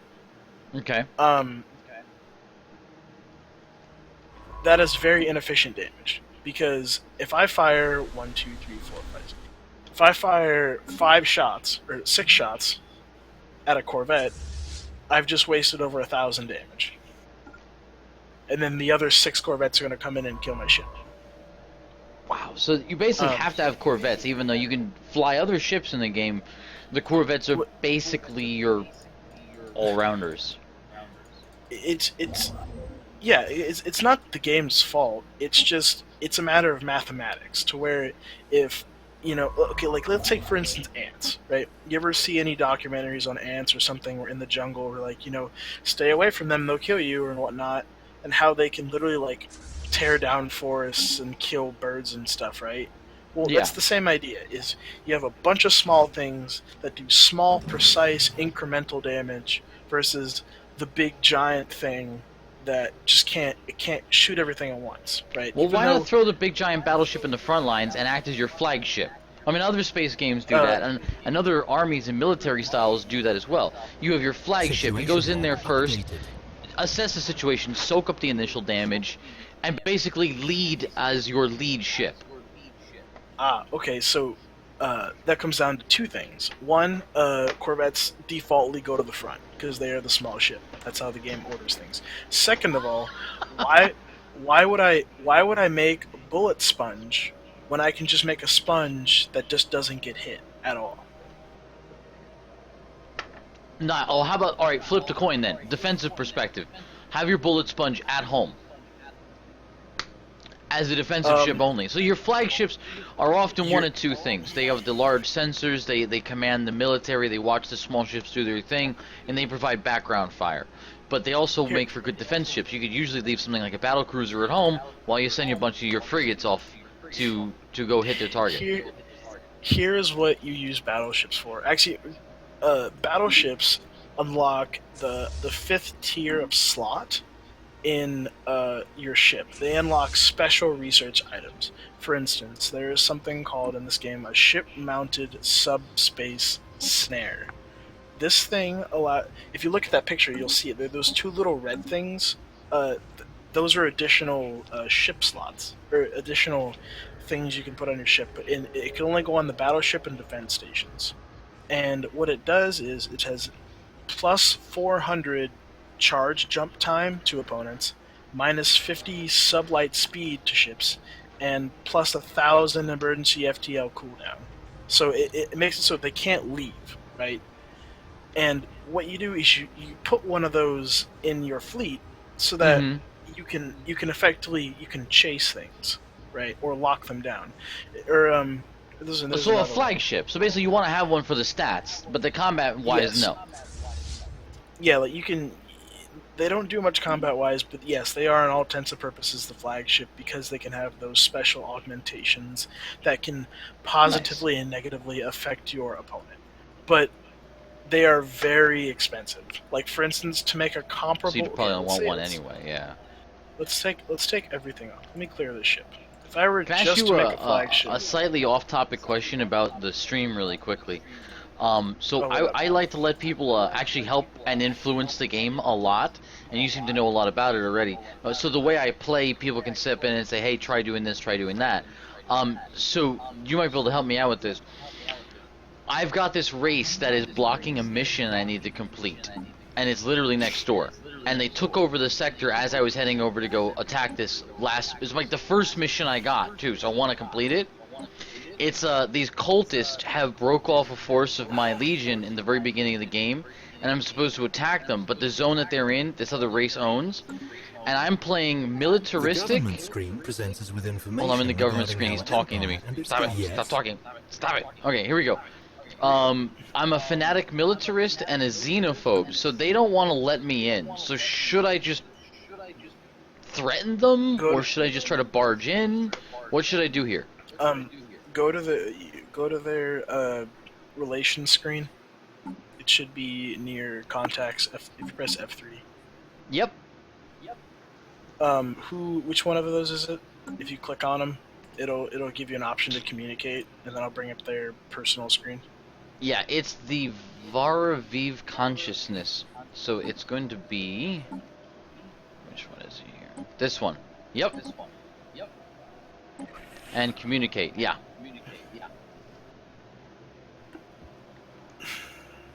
Waiting for it to come up on the screen. They are... Okay, so so they're superior. So how do I know they're superior? It just says superior? If you mouse, okay, so if you mouse over anything in this game, it'll give you some kind of description. You can if you mouse over to the relative power, which is what the little bars are, it'll tell you how powerful the fleet is, how powerful the naval capacity is, which is really isn't important, and how strong their technology is, and also why they hate you, which is kind of good. That's awesome. Okay, so the good news is their fleet power is equivalent. The bad news is that everything else they have is not. What that means is they have a very small amount of ships that are very effective. Also, they could have defense stations, which, granted, in the early game, if you're going against an AI with defense stations, it is very different from going at a player because the game can generate these races. There's an amount of luck actually with AI generation. For instance, they can generate with um, more tech than you just outright, or they can just generate with flat out bonuses, which is really annoying. So if you pop into their thing and they have a random station, then well, GG. You could declare war on them, and generally how AI works is you defeat System their survey one complete. big ship, and then that's it. Or their one big fleet, and they can't fight you anymore. And then you just take over their planets one by one until this. Wow. But again, against them, if they hate you, you could try to make relations better by giving them a mission pact, which could geez. So Like a donation? damn. Well, the problem is, no, don't donate. Fuck that. don't donate anything unless you really want to keep peace with someone. Neutral You target attacking will make them hostile.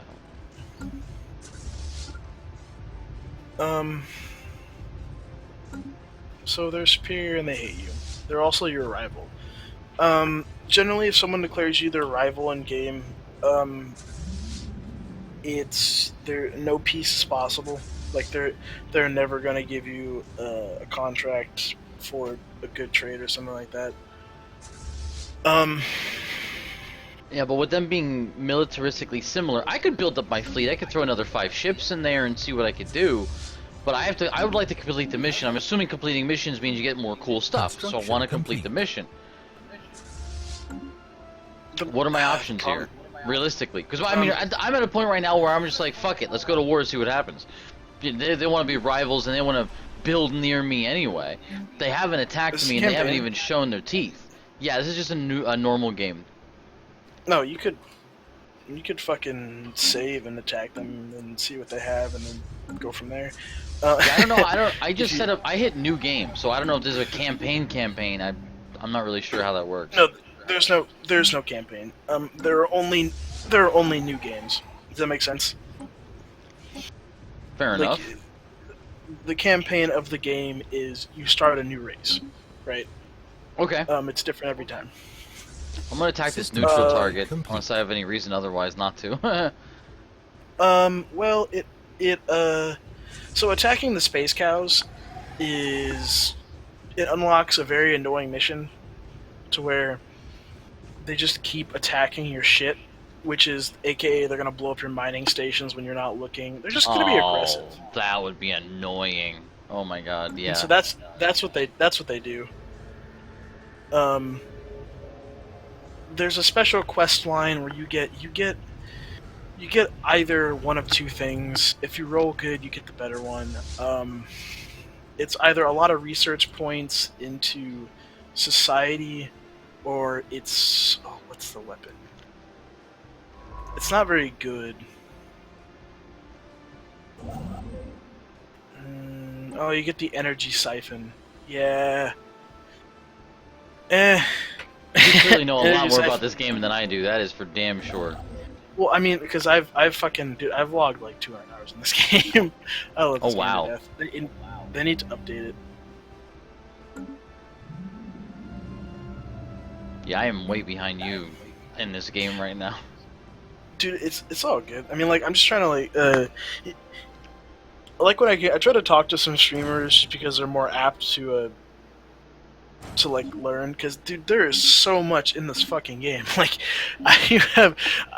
there are so many subtleties. Like, I'm just talking about the basicest of shit. Like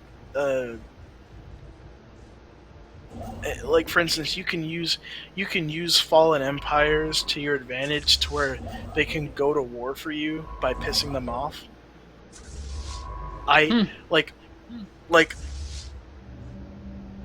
So one thing you can do is you can get a planet right next to them, right? And then you can like make them mad by having a planet there. And then when you can see that their ships are about to attack you, like they're in there, or they're not going to attack you, they do this thing called humiliation, which is they blow up your things and then go away. But that would humiliate people, yeah. You can actually give the planet to another player, assuming they accept the trade, because who doesn't want more planets? And then they'll instantly go to war with them. It's fucking great. I've killed people like that because don't mess with fallen empires. By the way, they are overpowered to the brim. You cannot defeat them at all. Like, even in a modded game, or I can't say fallen modded, empires. So fallen empires will show up. Complete. They'll say like remnant or something to that effect. Like, something that gives you the impression that they're old. They will always be overwhelming, no matter what. They will have more technology, naval capacity, fleet power. Well, they're not fallen if they're doing well. Well, they're the idea behind it is they're one of the people that colonized the beginning of the universe, and they're just like, they let life go as is. They'll show up orange on your empire screen. Mm-hmm. And they'll have the title Ascendancy or the Revenant or whatever. Like, something that gives them like they're way better than you kind of feel. Gotcha. No, I got you what you're saying. So basically, when I see them, don't encounter them. Just stay away from them. Leave them alone. Yep, don't fuck with them. For instance, I'm not going to tell you why, but just don't fuck with them. Do whatever they say. If they say a planet's too close to their border, you go, yes sir, have get rid of the planet. Like, they are no fucking joke. Well, obviously you're saying they basically can't be beaten. Not really. They can be beaten with 7 players. I've had in a normal game. With 7 we players? Oh my Yeah, god. with 7 That's no players joke. in the late game, we killed one. But even then, Wow. it's like it's fucking. They're still not dead. Like, they're fucking ridiculous assholes because they don't surrender. They just sit there and make your life hell.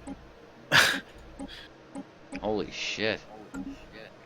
Um, Well, I gotta figure out what I'm gonna do with these guys because I really want to finish that mission, and it's in the zone that they're Oh, in, and they're not so- gonna let me in. it's you can't. You can either attack them, start a war, and see if you can do that, but you're not prepared for a war. At the same time, you could probably just leave it and then come back. Oh, never trade star charts, ever. Don't do it. And the reason why you don't trade star charts is A, if you have in your situation log, I think it's I forget what they're called, anomalies or whatever. Like, you're dealing with a mission, right? If you trade star charts with your neighbor, he will then get that mission. So, Oh, wow. and also it negates your roll for anomalies. And what anomalies do is they give you bonus points towards they give you research points or random. They give you better rolls and stuff. A research But station built if in you orbit trade of a star planetary charts, you don't body get those will rolls guide the anymore frontiers because of you've our already empire are by surveyed the no planets. means final. Frontier outposts act as beacons So, projecting our don't do influence into the void. By building them outside our domain, You can trade we active expand sensor and links with demarcate players. our. That's How always may I good assist you? and dangerous. But no. So your options are A, go to war. Don't do that. You'll get wrecked. Or B, put it on a hold and come back to it. Okay, that which is sounds fair which is enough. It's more viable than you think. Like, a lot of these missions that are like that, where it's go research this. If you're not like on it when the game first starts, then it's going to be in someone else's border, and it forces interaction. The game wants you to interact with someone else and make trade deals and all that kind of stuff, and that's one of the ways they do it. Which is why a lot of players don't give you shit, because they know it's for selfish reasons. Fair enough.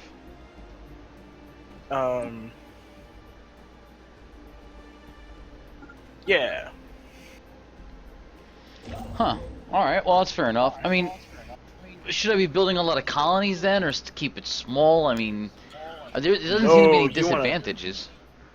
Do you ever play StarCraft? Yeah, oh, dude, much better at StarCraft than I was at Civ 5, that's for sure. Okay, do you remember Forge Fast Expand? Mm-hmm. I was a Do that. Protoss player, so I am pretty much. Do that. Fucking cannon rush that shit super hard, dude. You want to have colony ships. I honestly don't know how to do that yet. I'm gonna start another colony ship now, but I honestly don't know where my Okay, so- forge is in that Forge Fast Expand theory. Well, Oh, I the don't know if Forge you Fast- played Legacy of the Void, by the way, but they've changed a lot of that. Your forge is your economy. And how you get a good economy is you let the AI do the work for you. This is done in the sector tab. And what you want to do Sector tab. is you want to have colony or sectors are very important in the sense of they do work for you. Which As one's the in, sector tab? like- I'm so sorry. Oh, I'm sorry. If you go to Empire and you click it, look at the top. There'll be Create a New Sector, and don't click anything, because if you click something and you have to remove it, it costs influence points. Create a new But sector. what this does is, if you control an area with a planet near it, you can add it to a sector, and that sector gains all the minerals and resources from that, and then you get to control. You take up to a 75% fee off of the top. And remember how I was earlier telling you that you can use sectors as banks? Mm-hmm. So you just dump all your resources into that, and then when you want some back, you just click, or they'll give it in return of how much you're taking it away from. I only have 2 planets at the moment. Yeah, so you control those 2 planets, you build them up to do specific things. For instance, whenever I play a game, the first thing I want to do is get 3 planets. The reason why it's 3 is because my home planet is used for science, my second planet is used for power, my third planet is used for power. And then all my minerals hopefully are supplemented by how many space stations I can build in the neighboring areas, for mining purposes. After that, the goal is to build, get more planets. Like for instance, what that guy did to you, how he blocked off your area by building a planet there. Do that to players. Force people to come to you for things. If the AI wants access, okay, ask him for minerals. Like you want to choke how you win at this game is you choke people out of resources by building planets, right? It doesn't even matter if the planet's good. You own that planet, and if it's in a really good sector, then great. Every planet does something eventually.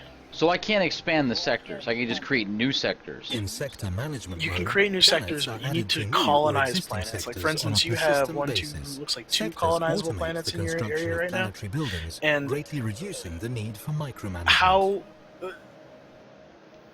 How powerful you are is directly correlated by how many population centers you control. And the reason is because every population center you control does something. It gives you energy, gives you resources, gives you knowledge, right? Okay. So if you can get the sectors to work for you, like for instance, one sector I have has 23 colony populations, and it's giving me it's giving I'm still trying me, to figure all that out. Like, okay, so the sectors are the ant dotted lines. No. What's up? Yeah, okay. Right now. Alright, I'm coming down. So, sectors are AI controlled portions of your galaxy that you cannot interfere with. You can take them out of the sector and then mess with them and stuff like that. But they are, in a sense, their own government, right? And Okay. you can assign leaders to that government.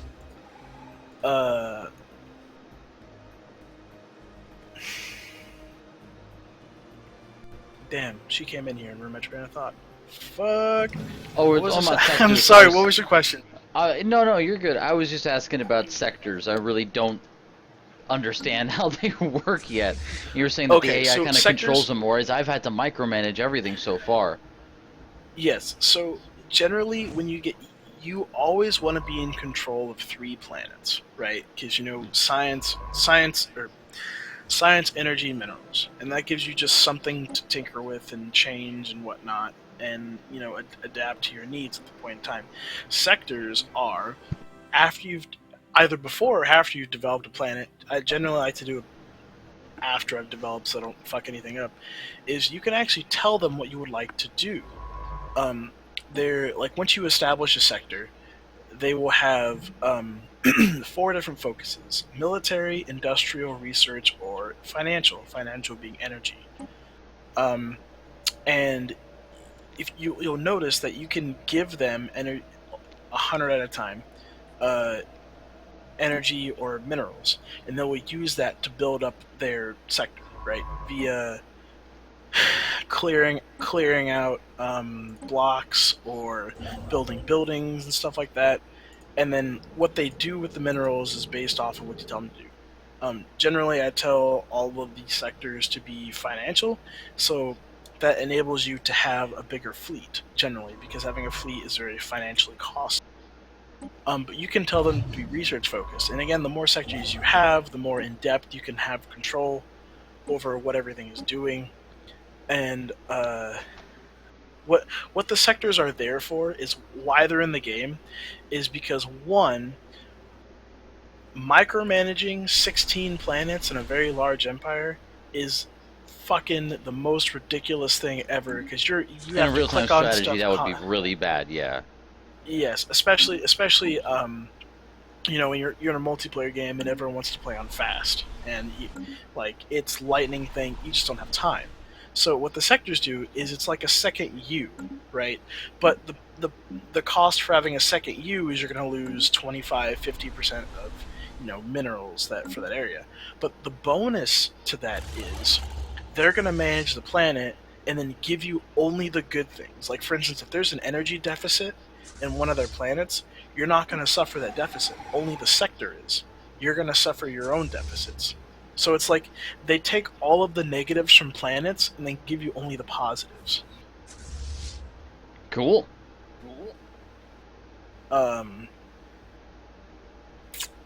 Yeah. Sounds like a good deal. I'm gonna communicate with him again. It says, it no longer says superior, it says equivalent now. Now it says naval capacity superior and technology still superior, because I just upgraded to 24 ships out of 25. I only had 17 before. Probably not still enough to fight him yet. Again, it's a flaw to this game is you can't look at what they you can't look at what someone has System and survey see what you complete. can do to like stop that, right? There's no way to get some sort of a long-range sensor or some sort of a telescope. Nothing. Not at Telescope. You'd think that would be Construction complete. telescope. You know not what at I your mean? not at your stage. You need to get civilian access. Is how you do that. Or punch the hole in their space. You know, because that's got to be the other way, right? Because Research complete. if they're not going to give me civilian access, there's nothing I can do about it. Yep. I mean, if you punch a hole in the space, because so starting a war, what happens when you start a war? You get the ability to ask for Robots. demands. Okay. I'm not going to talk to you about robots because that's actually a very key design element in the game. That's very exciting. I started using got- robots on my second planet, so we'll see how it goes. Fantastic. Just use all the robots you want, man. It'll be great. I'm not sure if that was sarcastic or not, but it was funny. But like, no, there'll be a point in time where you're gonna be like, robots are fantastic because I've made entire planets where the robots are just mining minerals because they have get a 10% mineral Research bonus. complete. But you'll find out.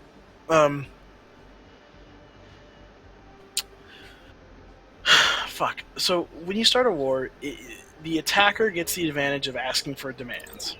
You could simply start a war and ask for no demands, and then, just You're in war, want to go yeah. to war with someone. The negative to go into war. The negative to go into war is you cannot stop the war. Only the defender can stop the war, and the defender can't see what your demands are. The only choice they have is to surrender. So when you're in a multiplayer setting, if someone goes to war to you, you don't know if they're going to war to you simply to destroy the colony ship that you were just about to make a planet for, or they want to take your home planet. Wow. Right? And the only way an AI will surrender, unless it's a fallen empire, because they don't surrender, which fuck them. Sorry, that was like no, literally like that was like a 2-day excursion that we went on to like take on this fallen empire, and it just like they didn't surrender, and we're just like, all right, we'll enslave your planet. You won't surrender. But so it's very dangerous because if you take over you bombard all their planets and you're just permanently at war with these people, and they don't end it, then you're kind of stuck, right? Like, let's say you want to make allies. Well, you can't make allies until the war is over. Oh, okay. Well, what if I want to trade with someone? Oh, well, you can't trade this one thing because the war is not over, right? And then also, if you have if there are alliances formed, you can't be a part of an alliance until you are at peace with people. So it kind of like, it's good and bad. Like, you don't want wars to drag on. And they're also very resource intensive because the AI, like, the AI isn't stupid in this game. Like if they know that you're heavily defended, which by God, if your home planet is not defended, they're going straight there. And if you chase after them, well, they'll just warp away. Tough luck, kid. Like it's very annoying in that kind of sense. But no, they'll just go after your stations if you go to war with AI and your home planet's So secured. it's probably not a good idea to go after them yet. But I just got an option for these new technologies, and I can't even decide, dude. Antimatter missiles, which sound fucking amazing to begin with. Antimatter, that sounds awesome. Deep Plasma space filters. out, huh?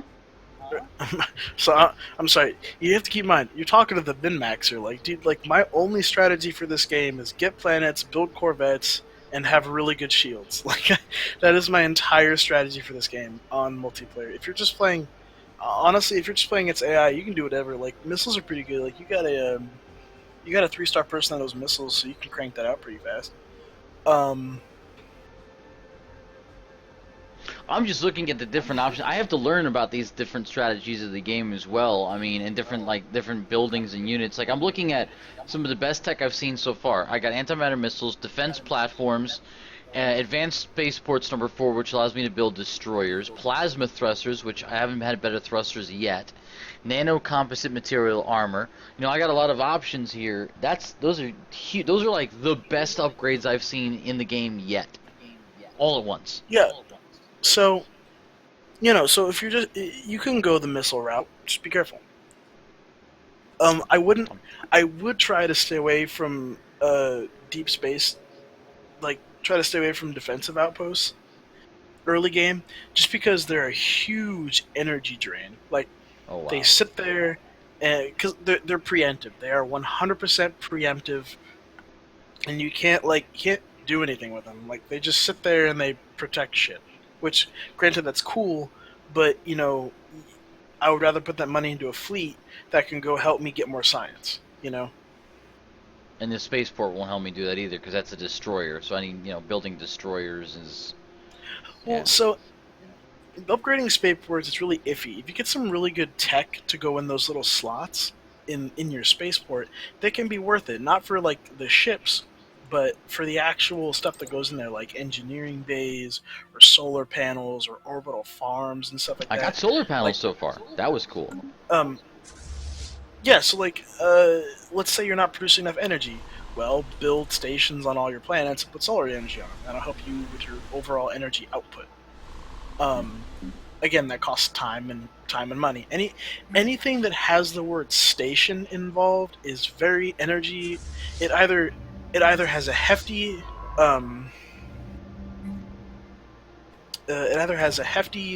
mineral cost, or it's very taxing to upkeep. Right? Gotcha. They're just very underpowered. But like in the late game, stations do some crazy shit. Like for instance, where is it? As well as empire-wide edicts, practices that can be here we go. Okay, so let's say you're a slave race, right? And you like to slave people. There's something called an I'm not going to ruin it because it's super late and you have to know exactly how to get it.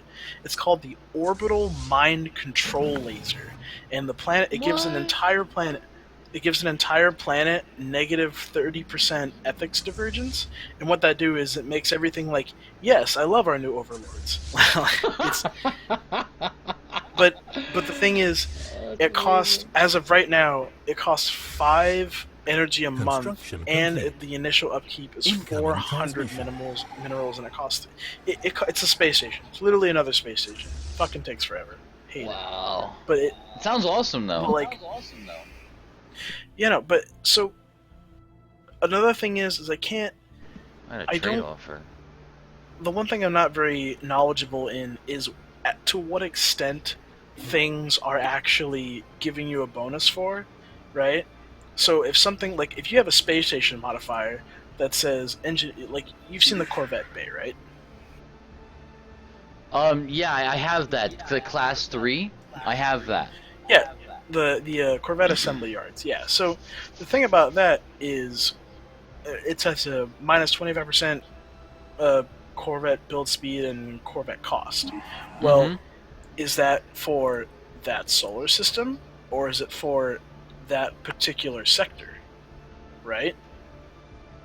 Or is it for that particular station? Like when, or there's other bonuses to where they're like, plus 50 health or whatever. Well, Right. when does that stop? Like if I'm fighting a defensive war, that's all really well and cool and all, but if the station blow ups, I just lost all that bonus.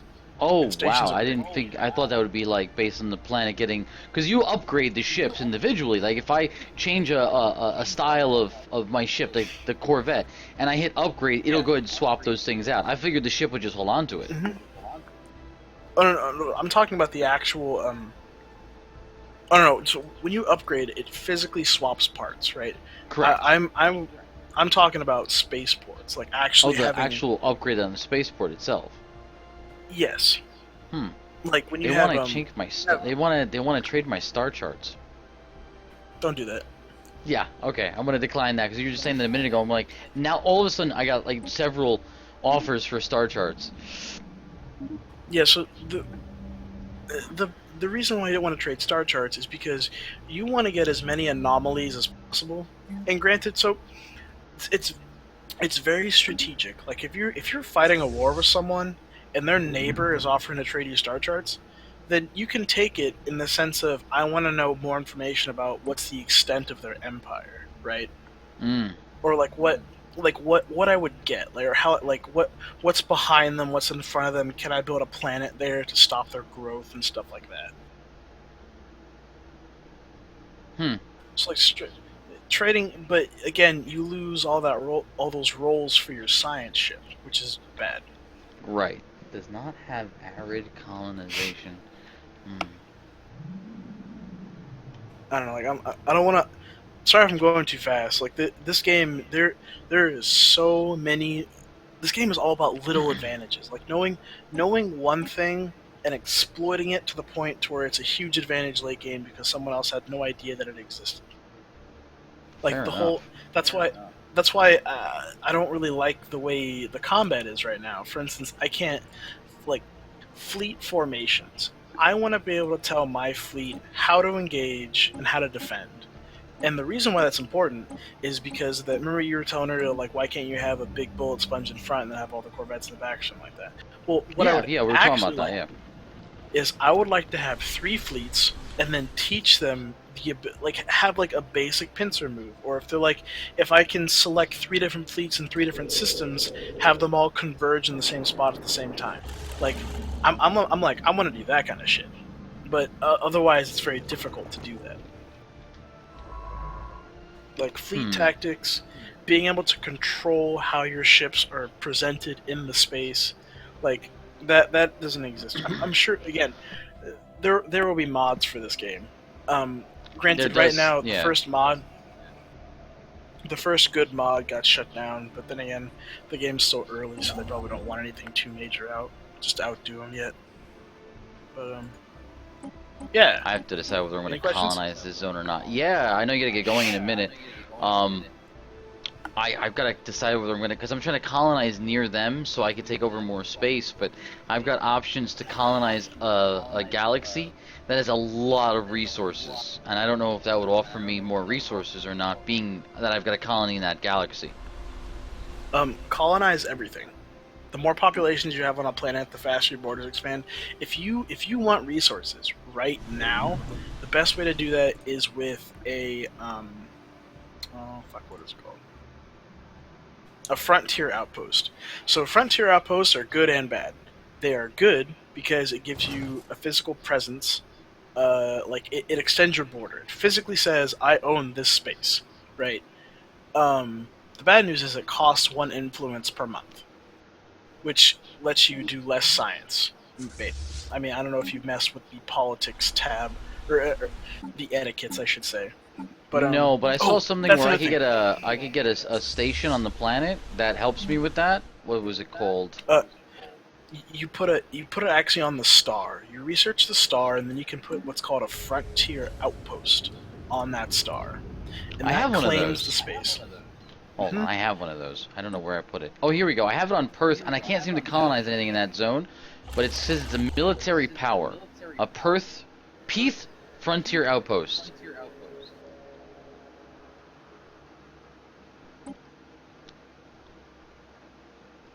That's what it says. That's the Peace is a star.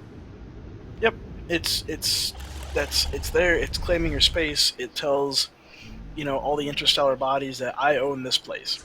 And what that's used for is it's used to expand your border immediately when you know someone is trying to branch out or something. It landlocks people. Let's say it like that. Like if you, let's say you're a very aggressive race, right?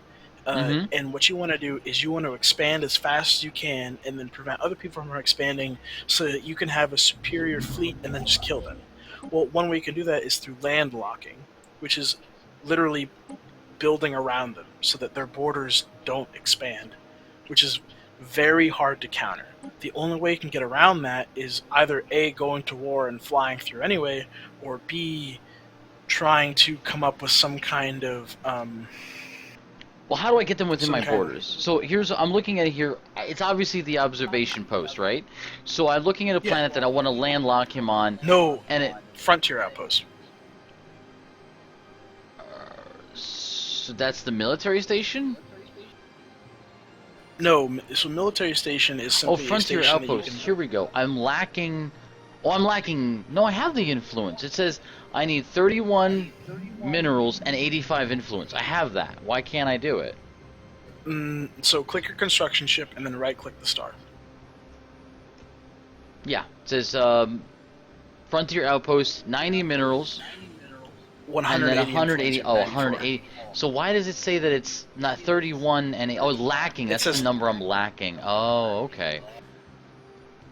Oh, but I get again, it now. you need to be very cautious because you already have one, right? These are not planets. They are deadbeats. The only thing they do is to be there and say, I claim this space for my own. It's like your little flag on top of the moon. That influence is very important. You never want to have more than one frontier outpost at a time. And the reason why is because when your leaders start dying off and you don't have enough influence to replace them, it gets very detrimental. This is especially true in science. For instance, if your leaders are at the age of 55 and onward, bad time to build something that would, because again, they cost influence, and also they force you to use influence to keep them, right? And in the early game, or even early to mid game, getting back that influence point is not easy. Like, it takes a lot of research to get planets that produce influence. Granted, there's also the government. What? Actually, I lied. There is a tech. It's in society. What is it called? It's very cheap.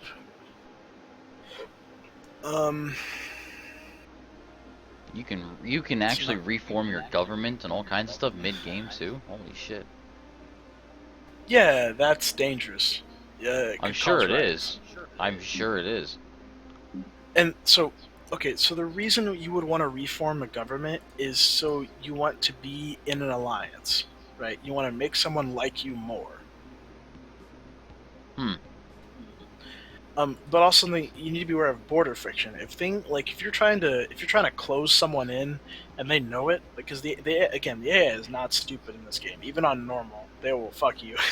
The demographics tab tracks the makeup and spread. They'll go to war with you, and then they'll just start taking out all your shit, and your economy crumbles, and then you lose the game. The species tab crumbling someone's economy is by far the easiest way to take someone out of a game. For instance, like right now, if you were attacked and someone came through and just like very slowly snipped one or two little power stations off of your border, you'd quickly like it's very economy is very fragile, right? That's why planets are so important, is because planets are not space stations. To occupy a planet is very difficult. That's why there's so much emphasis put into armies and stuff like that. Because, let's say you have a planet with 5 tiles, a very small planet. Well, if that planet's producing 15 energy, that planet's very valuable to you. Like Mhm. it's I don't know. It's cause and effect. Like you want to build planets because it solidifies your economy. Space stations or not space. They're not called space stations. What are they called? Construction something. I just have to figure out how to enhance my borders. That's something I'm still not really like. Civ 5, it Call, was obvious how you expand your borders. It's an actual borders information you tab. It tells you how to expand your borders. You can even buy borders if you you wanted to. you expand your borders in this game by colonizing planets, but how? Oh, okay. So the borders you have are related to how many populations you have, like directly. Like there's also researches you can have that expand your borders by 20% or whatever. There's something called Manifest Destiny that's pretty good. Um, and but Construction your borders complete. are determined by how many people you have, right? So like if you have like if there's a planet that has like 20 or 21, the maximum planet is 25. You want to colonize those big planets as fast as you can, even if they're not exactly the most habitable, because they'll give you more population. And the more population you have, your borders expand faster and solidifies, gives you more squares to do things. Like Hmm. like for instance, if you have a smaller empire than someone, or if you have a smaller empire than someone, right? There's this one game. There's one game I played where I thought I was done, but I had the terraforming tech. Like I had invested a lot of time into that, Which and I don't have yet. Yeah. I just literally started terraforming shit inside of my own like little sector, and so I had 3 planets that were like fairly hefty, and I slowly just started taking Hostile over fleet people engaged. because I just had a better economy. I could build ships, attack them, and replace them before because they're doing other things. Like when you're a big operation, Research you're gonna have a complete. fleet. You're gonna want to protect the borders and making all these stations and stuff like that. But planets having high populations increase your borders. Situation The log one thing updated. I don't think they need to fix. I don't know if it's a bug or not, because your borders actually can vary depending on what angle you're looking at them from, which is kind of funny because that's a real life thing. Cool. It is sometimes something will be in your border, but you can't build on it because it will be in the general vicinity of someone else's. Like it may not show their border on it, but the game has this kind of like subdermal thing called it's contested space. I don't know what it's called, but it's space that the AI is like, I could colonize that and I want to, but I can't because someone else is there and the borders are expanding. And it says, well, you can't colonize that either because this player is over here and they may want to build on it too. So it forces you to like actively build something or a space station or colonize a planet near it to prevent you from building on that, which is really annoying actually, but it slows down the game, so they put it in there. One difficult thing about this game is, again, if you go to war with someone and you're not prepared to immediately crush everything they Construction own right complete. then and there, long wars suck. Like Yeah, they because did in then Civ 5 and other games like that as well. because they'll start coming in and blow up all your space stations, then your economy goes to shit and stuff like that. But yeah. Sounds troublesome, alright. Also, if how you know you should attack someone. If their fleet power is inferior and everything else is equivalent, go ahead and attack them, because what that says is, because if their their naval capacity could be like a fucking 1,000, and it's gonna be like overwhelming, but if their fleet power, which is directly relatable to their standing army, which takes also into account stations, you can run right over them, right? Right. Numbers, lack of And numbers, so, yeah. yeah. Um, However, if they are superior in technology, equivalent in naval capacity, and inferior to fleet power, what that means is they have a lot of resources built up in technology, and if they're poked hard enough, they're gonna screw all that and then put it into fleet power. So it's like a balancing scale, right? So if you go to war with someone and you don't immediately crush them, Construction then they're gonna be complete. like, oh, okay, we need to be a war faction now, and then they'll start building ships, and then you're fucked. So Wow. it's very it's very iffy going to war with people that are not um, going that are on the same playing field as you. Fair enough. Again, like in Alien multiplayer vessel maps, like I'll build interrogated. space stations near certain planets literally only as a warning system because they don't do anything. Like at early stages of the game, you build a defense platform with like 400 attack. Okay, whoopee! Here comes 1,000 fleet. Oh look, it just killed it. It didn't do anything. Hmm. Bless Excuse you. me. Sorry about that. No, you. But you notice, like, when you build a space station, there's a little magnet on it, and it'll have that magnet is whenever it's called a fast and light inhibitor. It does two things. One, if someone is going to warp into your system, they will always warp in that on top of that space station. It's literally a magnet, and if they're inside of that, they can't warp out until it's destroyed. Also, the added benefit is when they warp on top of it, when they warp on top of it, they will immediately attack that first object. And so, if you have a fleet stationed on top of it, your fleet can kill the enemy fleet while they're still attacking your space station. Hmm. But again, that's you're going into war with someone and you actively know where they're going to try to spawn. The only reason I would build space stations is if you're playing in a map to where hyperspace is the predominant means of transportation. Because you can literally look at the lanes and be like, oh, okay, they can only attack me from these three angles. I should build something there. Like then it makes sense, right? Because you can predict your enemy's movements. Outside of that, it's really annoying. Like I always build one on my home planet if I have extra resources hanging about, which is almost never. But if I do, it's kind of nice because if something like Debris someone analyzed. randomly declares war on me, it forces them to just go through another check, so I know where their fleet is. Most of the time, it doesn't work though. It just lets me know that my home planet's getting fucked. Fair enough. I got that. It is definitely a big part of the game later on. I can tell that from what you're saying. Do I want to enslave my own population? Why would I want to do that? You can also have mines. Oh, you can make it so that they're happier if that's your thing. There are certain you can make your economy work faster. Like I have a hive. You should dude, one of your playthroughs, play a hive mind build, which is like you love enslavement, and so do Colony people. Then you established. just enslave the galaxy. And if you're ever running low on minerals, then you simply just enslave your own population that's on the minerals, and they'll make more mineral output. It's great. Holy shit. Yeah, there's a lot of little How do I know? synergies. Wait, how do I know if I'm an enslavable type of guy? Fucking, it's a weird thing to say.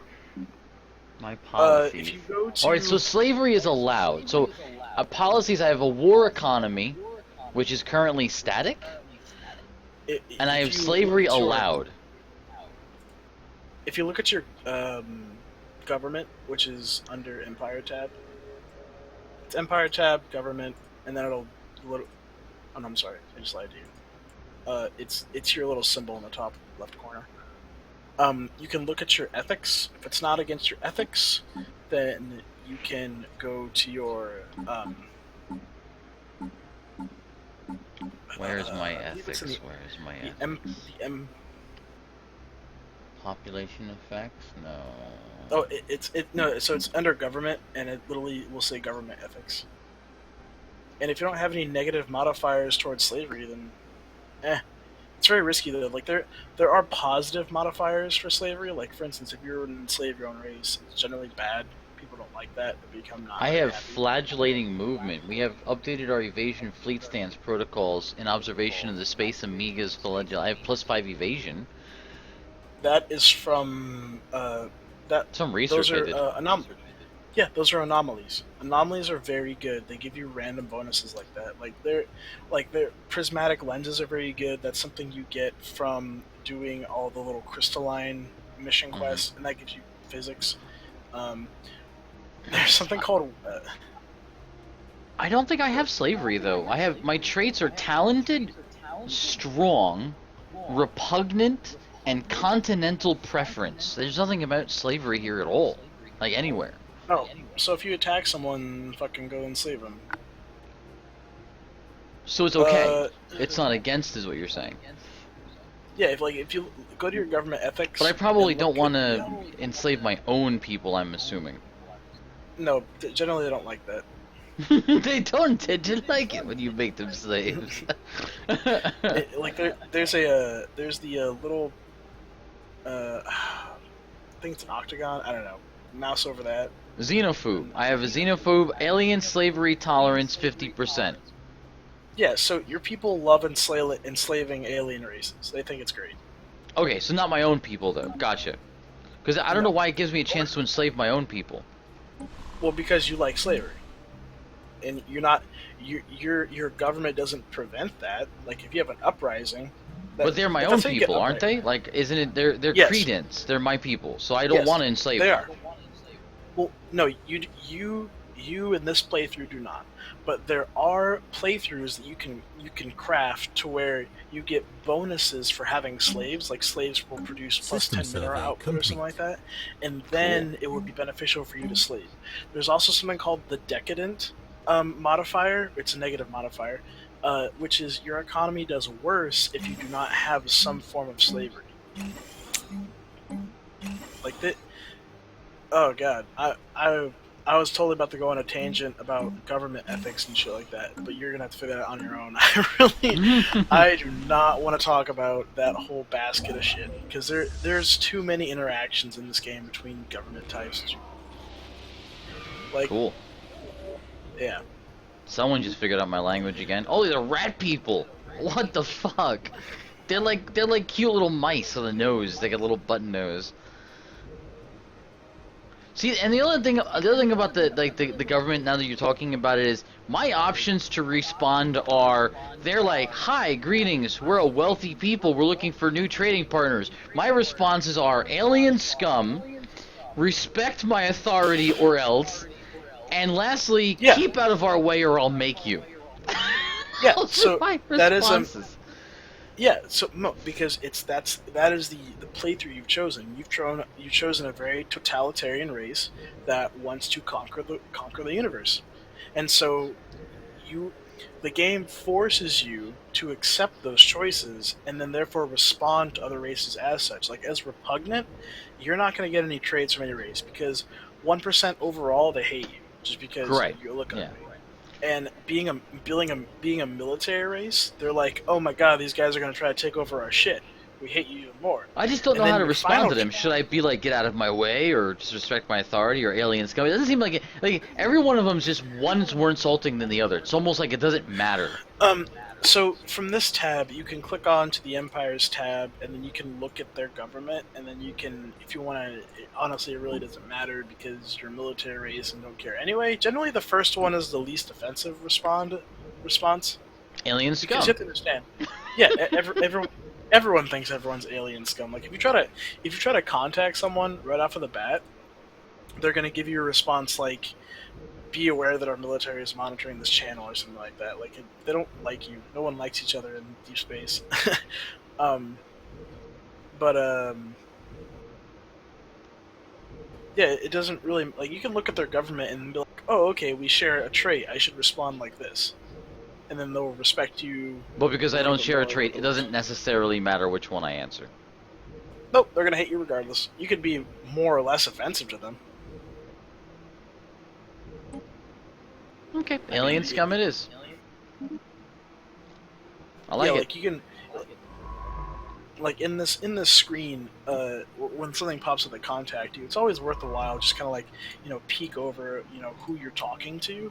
Like when someone trades with you, close out of the screen, and the trade request will actually show up in the top in the little box thingy. I don't know what they're called. I guess you call it your timeline, and you can always click and accept the trade from there. But you should always look at their race and where they are and what they're doing and why they want to trade with you.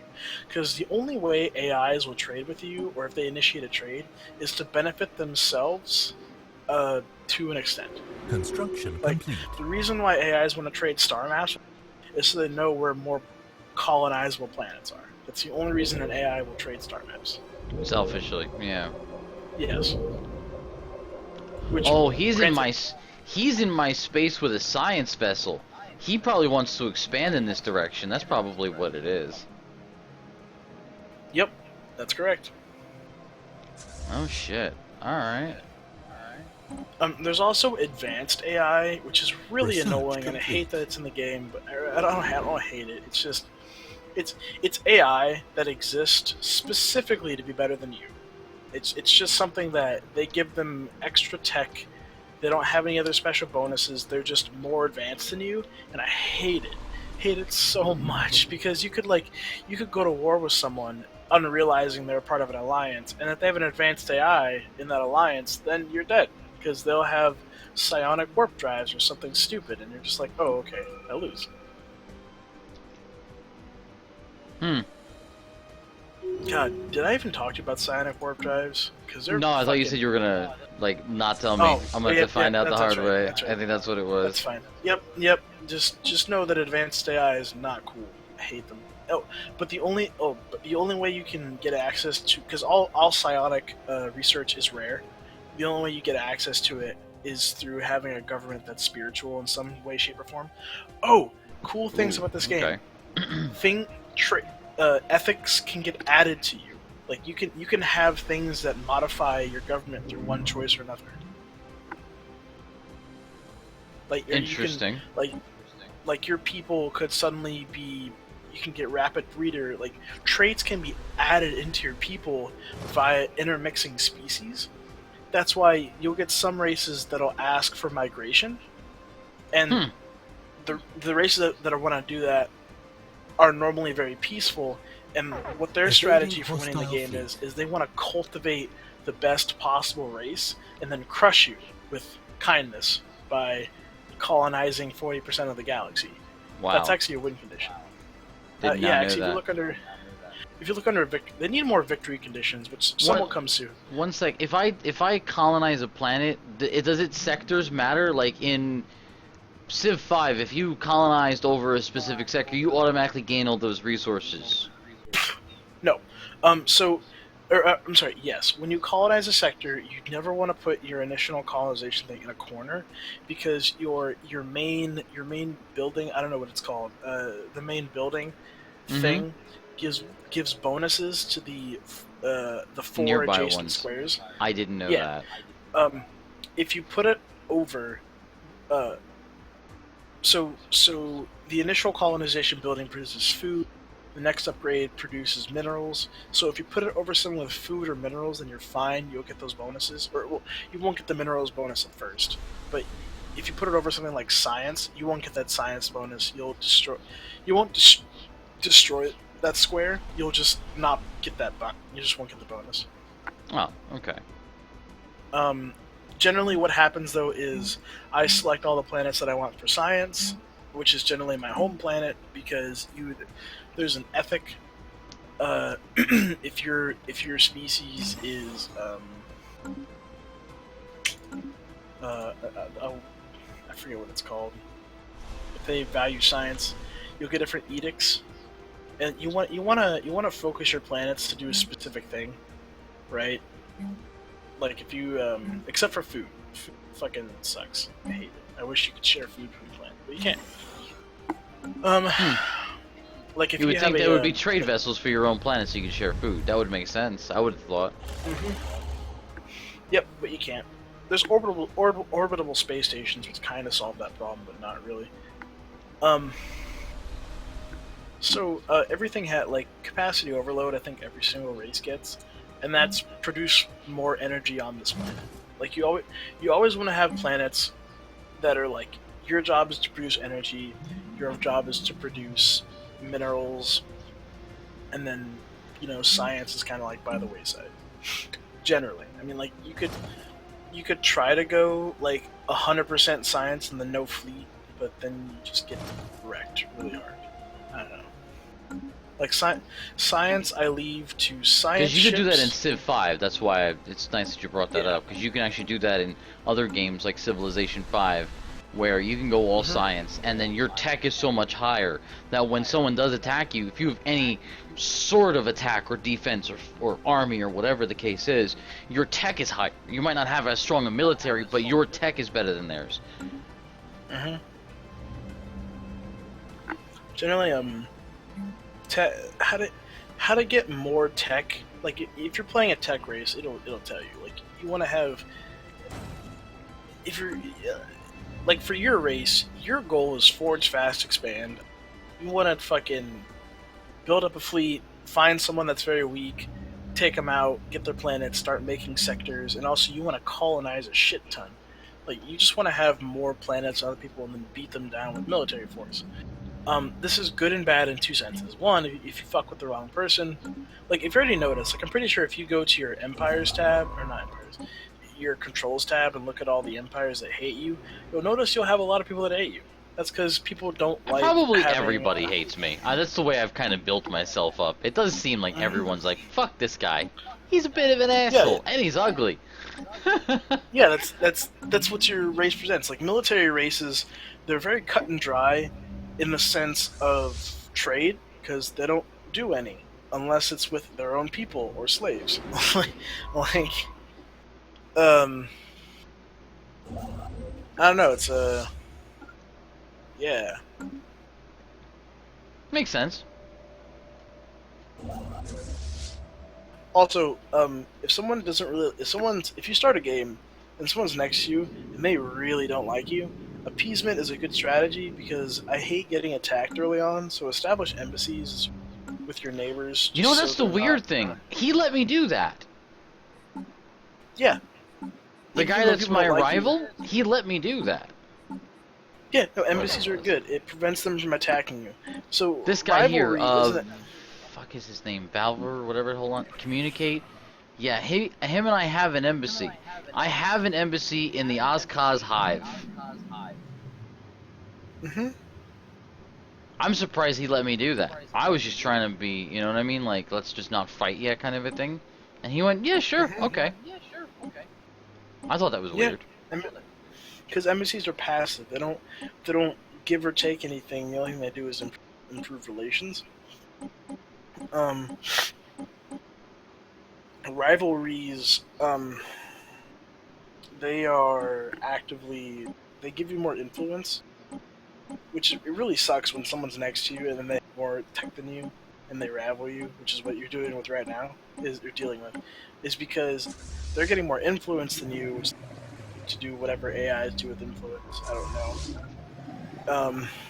Well, But- how do I get more influence? Apparently I need it, and I'm only getting +1 monthly gain at the moment. And I'm losing 2 from That's- my frontier outposts. Yep. Well, how you gain more influence is there is a research in society that comes up every now and again that's fairly cheap.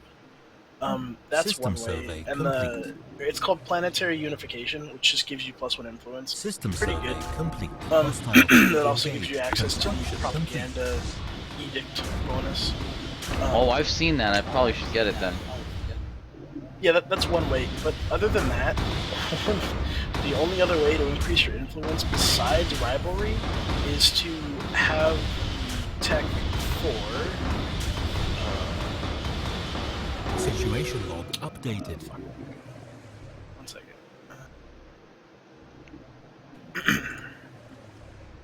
No.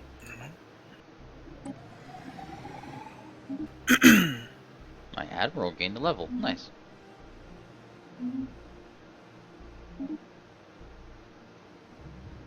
For colonial centralization, galactic admission, And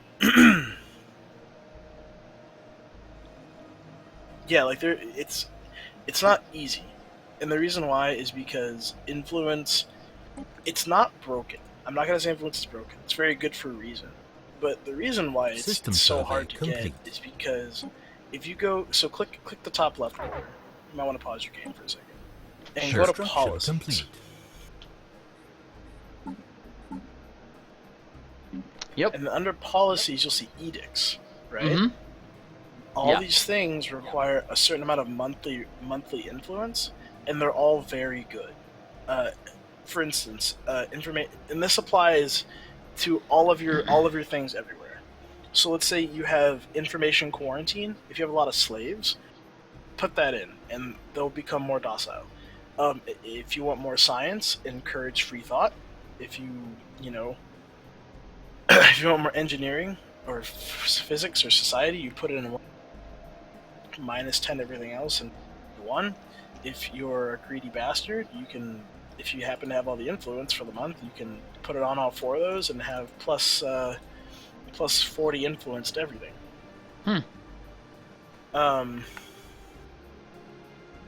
It's generally I always have. It's always good to have an extra influence go into one of those to speed your science, because plus 30 to something is really. That's huge. But they're in like through these anomaly, like you can get more edicts, so you can get more stuff. Like there's called social welfare programs, which is minus 20 to energy credits, minus 20 to minerals, and plus 15% to happiness. And like there's Grand Fleet, which is researchable.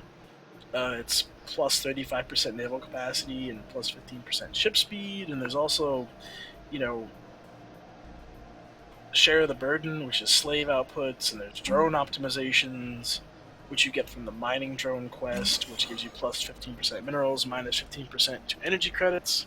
Like there's a whole slew of shit that you can get from doing all these. That's why you don't share star charts. Like you'll miss up these opportunities to research shit. Because Gotcha. all these are all small increment. That's why everything in this game is a percentage. Because they want the idea of you taking something small and then using it to your advantage to conquer an empire.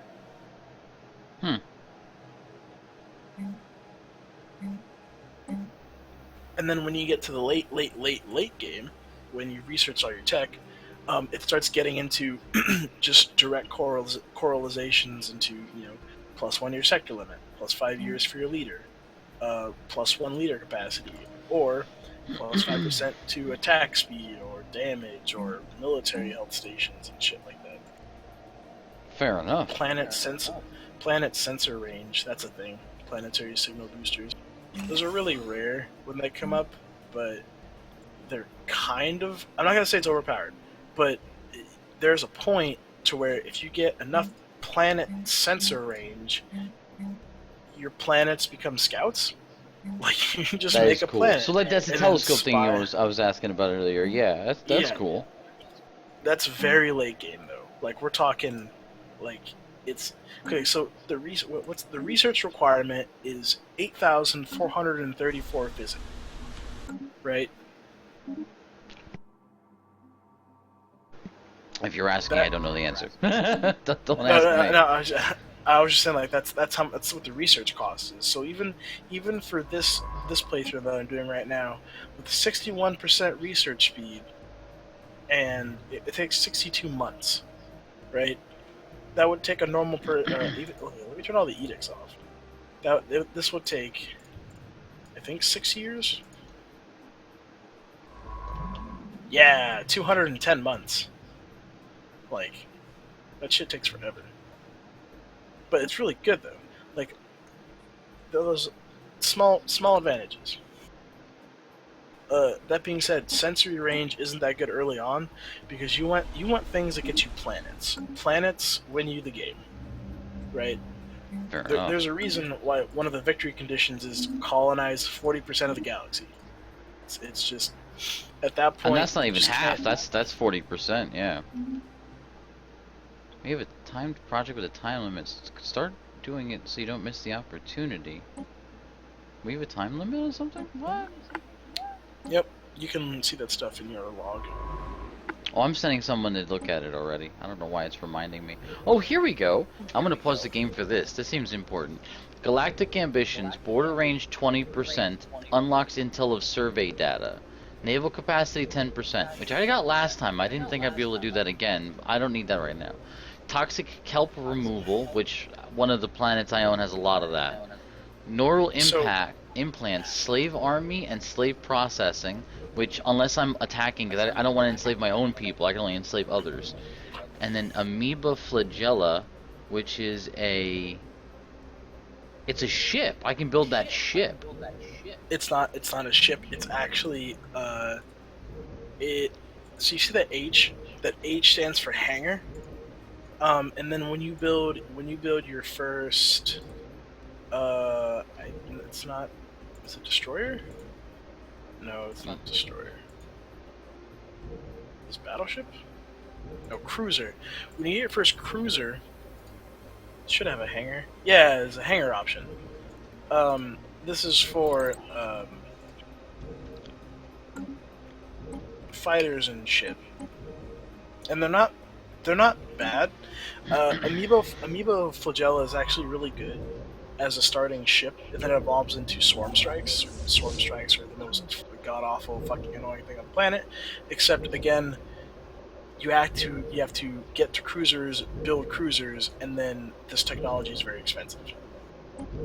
So, it's again like so. For instance, that one it doesn't tell you this, but let's say a cruiser, just a basic cruiser. Actually, you know what? I'm not even gonna have all the sectors on. I'm gonna clear all this shit off.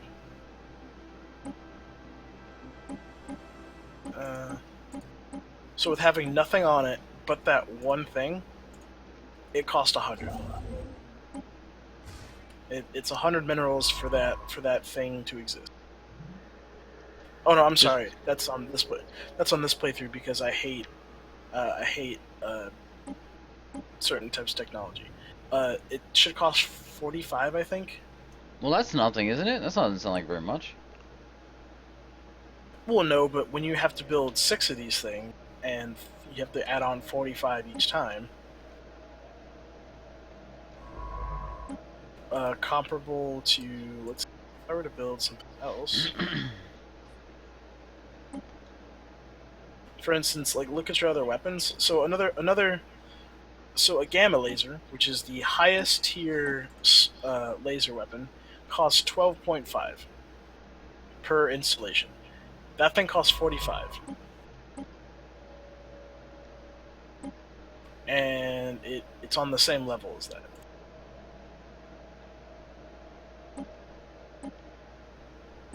And then swarm strikes cost 80, I think. My math right.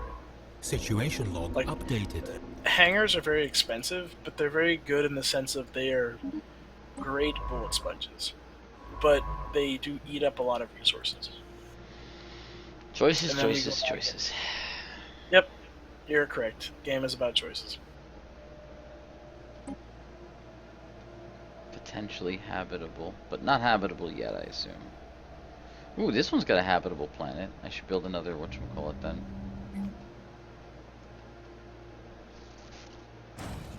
I'm gonna start needing more energy soon. Very soon.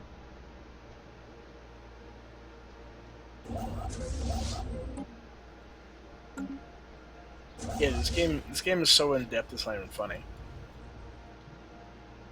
Shit, and they're gonna have customizable ships soon. Oh, it's gonna be great. Wait, beyond what I'm already doing to customize it?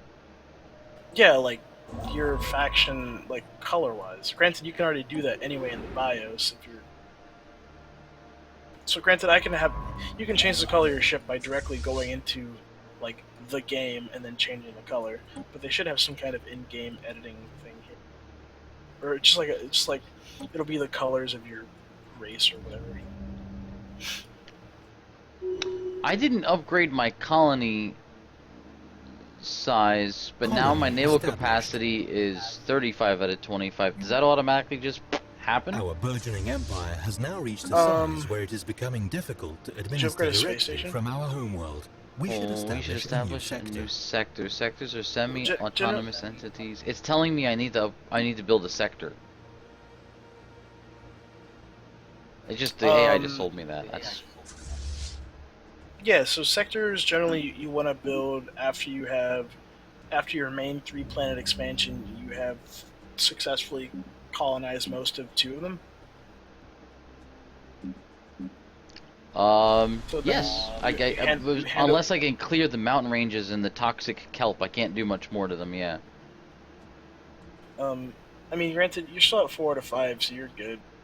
Generally, when I start getting there, I'll control the AI. As far as researching blockage, what blocks to do, uh, the research in this game is fucking. I'm not gonna say it's terrible. It's just it annoys me sometimes because let's say you really need one piece. Let's say you in early game, you choose to go more defensive than offensive. Well, if you don't happen to get those rolls later for the weapon you want, your fleet suffers. So it's like it's almost like you missed opportunities to get certain technologies, which really sucks. So if you have at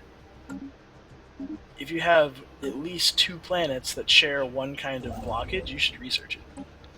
And that just saves you time. Debris analyzed. Also, unlocking your naval capacity should be increased by how many populations you have overall, and also spaceports.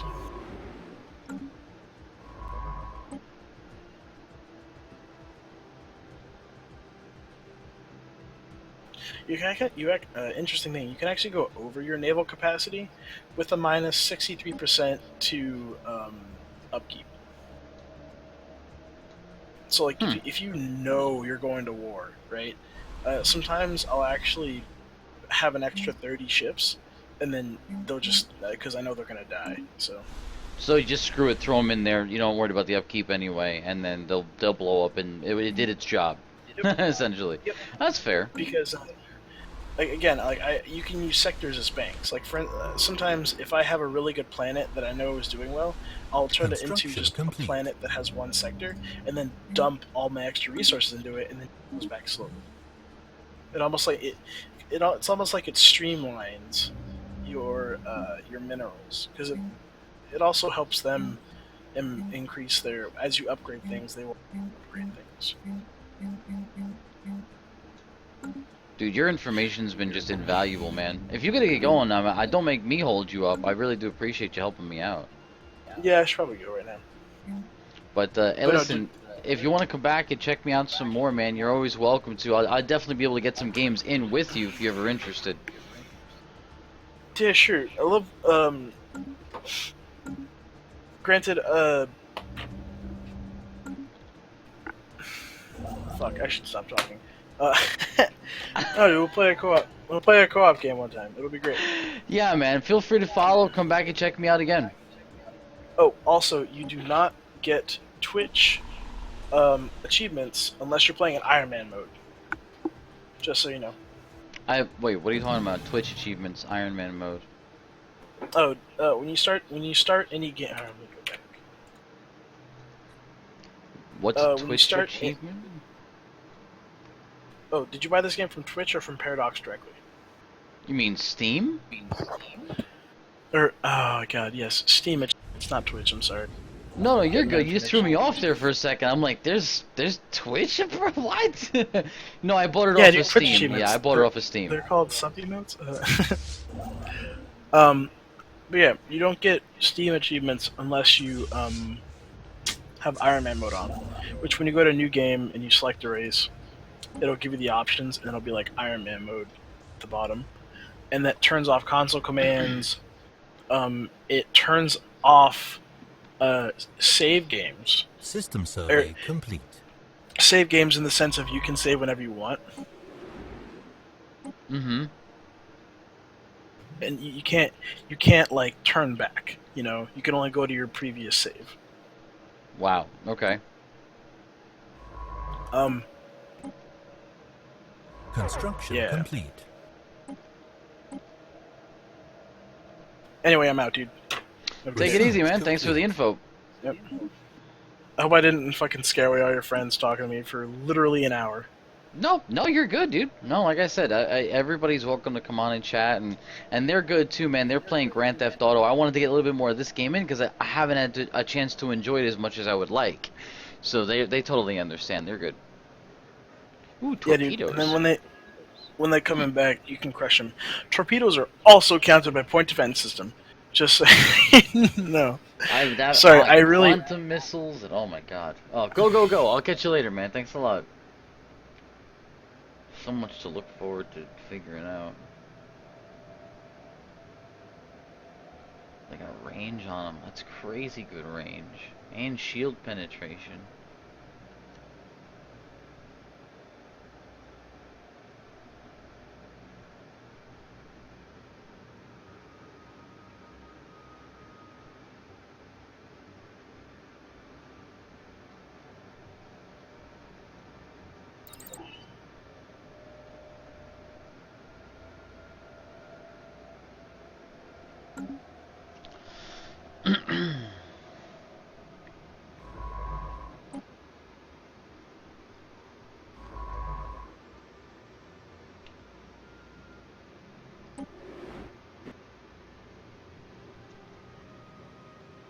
Research complete.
Met Channel him switched. like yesterday. Wait, Gentlemen, They went airsoft together. Victor Cess and Darkhaven. Should we maybe Did get what a Jaboon together? or Adonis as well? Airsoft. gentlemen, Wow. how's it Wow. going? Oh, I might be- Wow. Hey, Rose. It's going well. Was it like tactical I'm not muted. milsim airsoft? No, we can hear you. Sorry, everyone's User everyone's joined talking your at once. Yes, channel. it was. Hello, Clarington. Yo. How are you doing?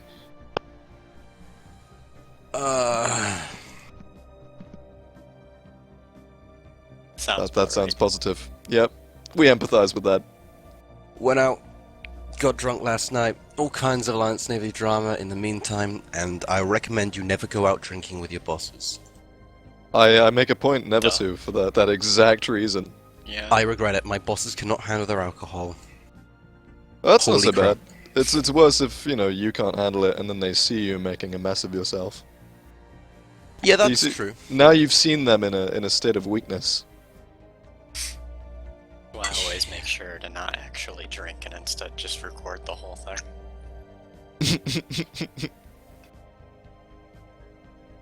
What's your name in game? I believe it's Sid Montague, where... Oh, You guys have a full house. What are you guys up to? Yes, We Sid do. Montague. We're gonna try and Guns Vicarous with 2 ships. We do currently have a space pending, I believe. Would like to Ooh. join. Oh my god. You're in a queue? Who's in a queue? Oh no, shit! I didn't mean to do that. Hang on. Invite friend. Yeah, there we go. I was Okay. joking about the Hoodette thing, by the way. I'm Yeah, not no. actually gonna do that. No, you're Alright, not. well you kids enjoy Guns of Icarus. I imagine it's gonna get pretty loud in here, so What's I'll your name? locate myself elsewhere. User left your channel. He Partly, just please. doesn't want to be here because I'm gonna get head at, dude. I've invited you. No, we don't have to have header. I think Bravo's playing, isn't he? Isn't that why you joined? I just joined to see what you guys were doing, as usual. I like hanging out with you guys. I mean, I can Fair stop enough. Stellaris and come join you. Won't take me very long to leave. Yes, you'll be very welcome. And he's right. I don't enjoy hanging out with some of you guys. Wink, wink. Wow. I'm gonna He's move talking you about in you, there so you Jack. can. Oh yeah, right. Well, Bravo, it's not been an enjoyable experience knowing you, to be perfectly honest. I don't like it when you're better at games than me, or anything really. Just our entire relationship is a farce. You guys are great. Mm. When do you need me to switch over? Let me know. Yeah, no, go ahead and Yesterday. join. Yeah, What's your name on this? Oh, it's Mondegreen. Done. Lovely. Yeah, just go ahead and join. Cool, I got a clan level. My guns are still working. What do you mean your guns are still? Oh, the game. Fair enough. My guns are still working. I'm gonna come back in. All right.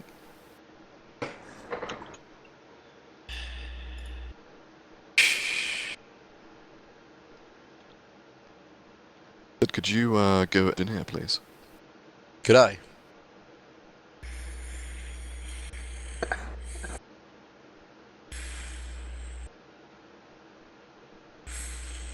I don't remember how to play this game. You're an interesting setup for this junker. Yeah, no? I might have to rejig it, depending on who we're going up against, but for the time being, yeah, I'm alright with that. We'll see though.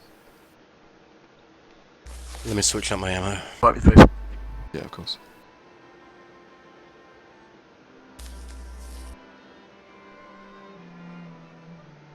That should do it. All right, lovely. I'm just gonna make sure I go fast. And before you preemptively get mad at me, Why would I'm I gonna get be mad at shit you? for the Don't. first match while I fucking refigure out how to play this game. Nonsense, Wolf. You're a wonderful captain. Okay, I'm gonna go fast. Just channel it. It's fine. You'll be good. All right, we're ready. Let's. Hello, hello. Hello. All right. I don't know Let's if I'm audible or not. You're Shut talking up. in both What? TeamSpeak and in the game. And Am I everybody talking in the both game. now? Yes, you are. Okay, I won't touch that anymore. All right. Same with the other gentleman. I will be needing some information on how to play. I play once in a while with you guys. That's pretty much about it. Not a problem. Well, What here I- on the gotta go fast, I don't remember how I have my weapons set up, so that's probably something I should look into. Probably. All right, I guys. have I'm. a big gun on the front that goes boom, and then I have a flamethrower and then a minigun. I don't remember what side they're on, but they do stuff, so yeah.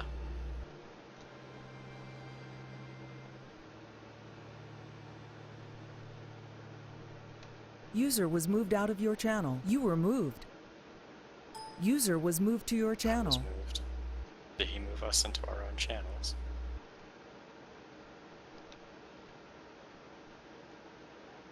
User joined your channel.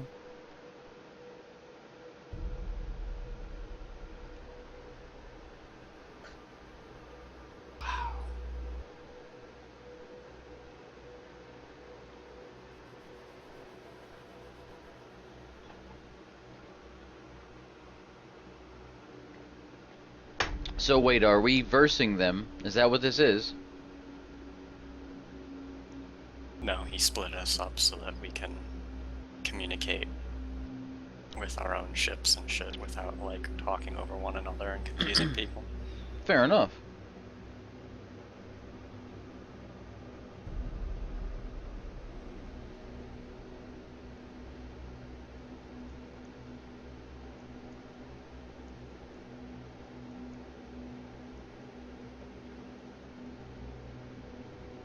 Am I actually audible on game then, Jack? That would be a good thing to know. You are, I can hear you.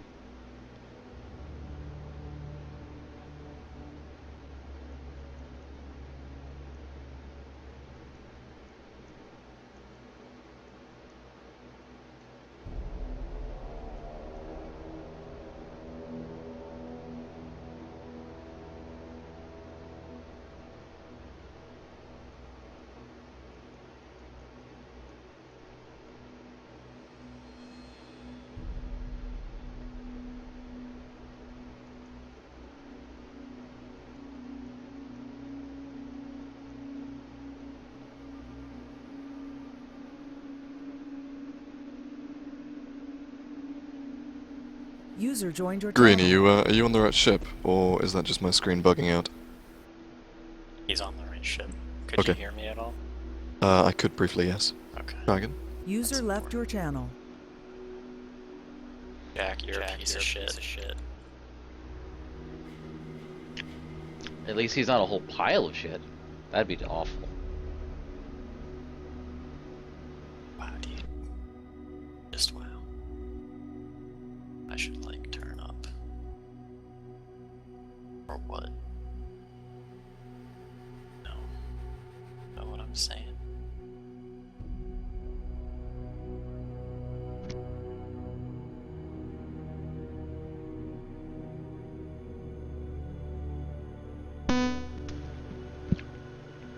I noticed they're running a gunner on their ship, whereas we have 3 engineers.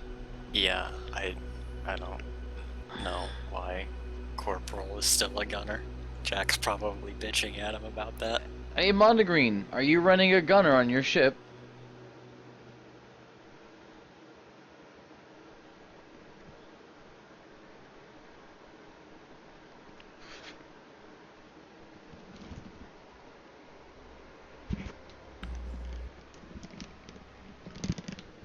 I can't tell whether I was talking in party chat or all chat, or I have no idea. I don't know. The fucking lobby chat system in this game is irksome. Garbage. It's garbage. JKL, X, or C. Like, fucking, which one is which? Exactly. Like, none of them even correspond with, party or P, you know what I mean? Like, not like I'm using those letters anyway.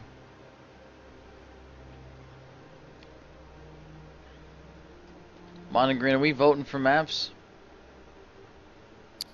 I have voted for, yeah, that one. So, we're all good. Alrighty. I was just wondering about your gunner, too.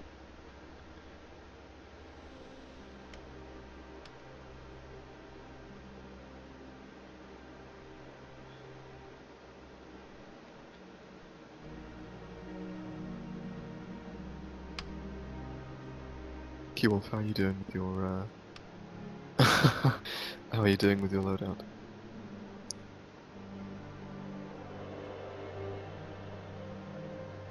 My what? My what? Your loadout. Yes, yes. Lovely. Oh shit. Yes, crack on my curiosity, Kai. Go right ahead.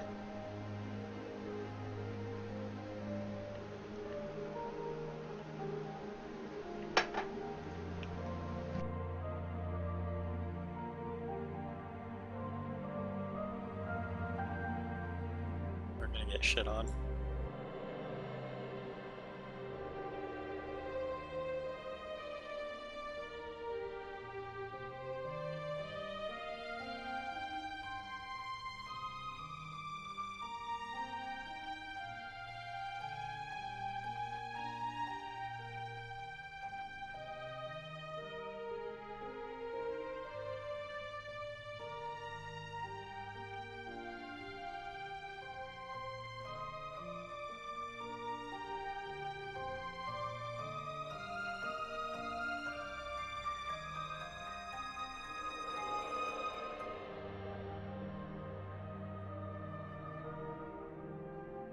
User joined your channel. The User left your channel. by user.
out my mouse sensitivity. User is all joined your sorts of channel. fucked up right now.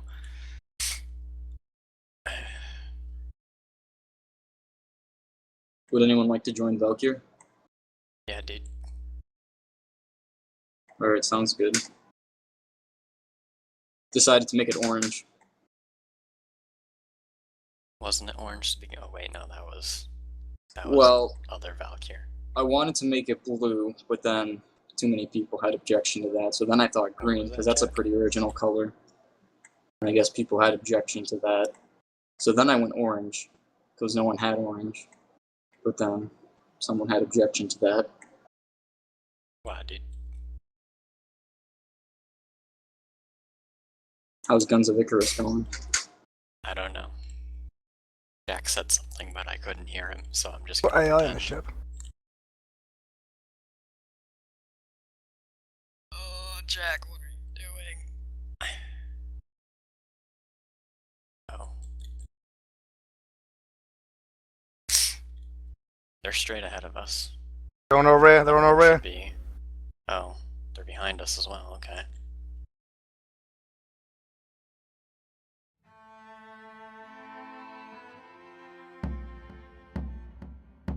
Fuck me. Now they should be in front of us. When did we get an AI? Who did we lose? Hey. I was still loading in the game. Oh. Alright, I kind of want to spectate this now. It just says loading. Well, that's the best part of the game, to spectate. Sometimes you get these fucking awesome, helpful hints. Alright, I'm in now. Oh shit. I mean, I'm not doing anything. Want me to tell him something?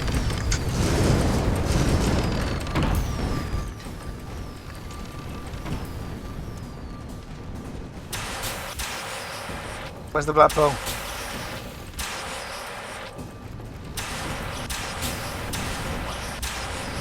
Enemy ship, SS black pearl. It's in the clouds to the ahead of us. About to go behind the rock. Yeah, it's fine. I'm gonna turn us back around so we can help Jack instead of chasing after this asshole.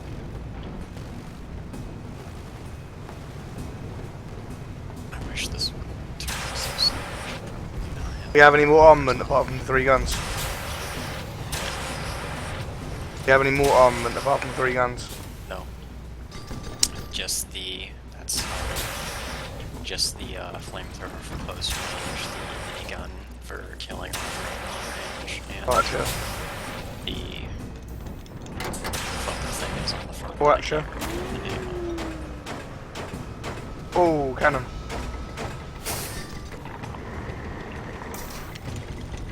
Not sure about that cannon.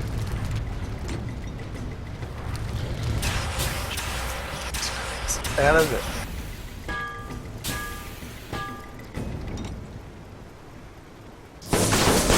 There it is. Fucking not bad.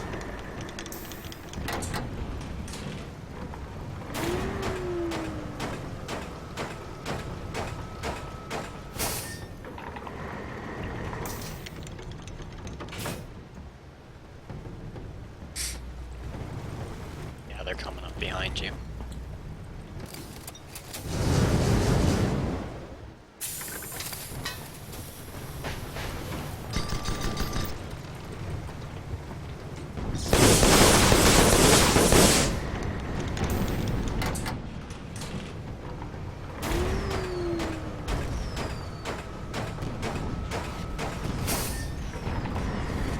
Christ.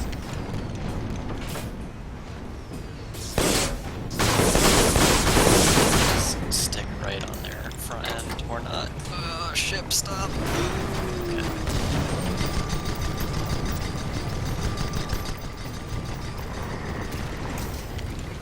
They got their guns. One of their guns. Get that hole.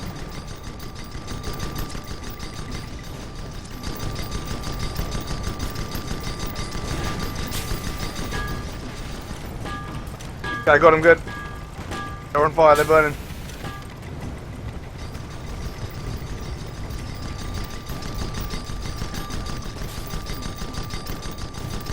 They're on the run. Turn I'll head to the main gun. Or not.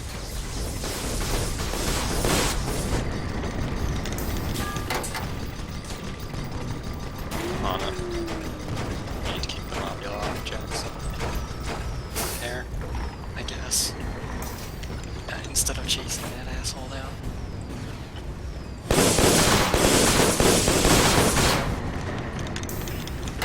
I'm gonna do something stupid. What is You're VIP? really upset with me about it. Getting the watch up.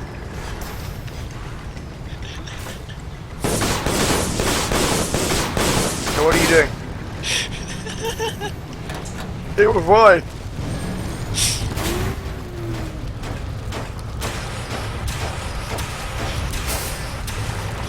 Just keep our armor up and keep pounding them with the main gun. That flamethrower running.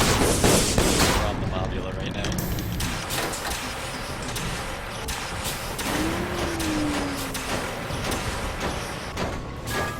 How's that balloon doing? On fire. It's about to go down. Run to the balloon, whoever's out there that's in the hole with me. I'll deal with the hole. Yeah, I can't hold this. balloon right now. Just put the fire on the balloon out and then make sure that the armor is up. Can't hold this. User left your channel. They're flying right at us. I need another engineer over here.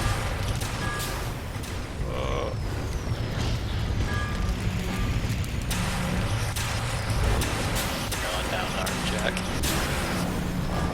What are they hitting us with? Get the fuck off the wall, ship. God damn it.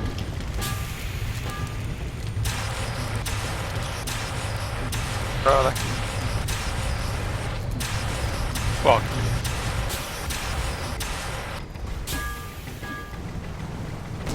Okay, shoot.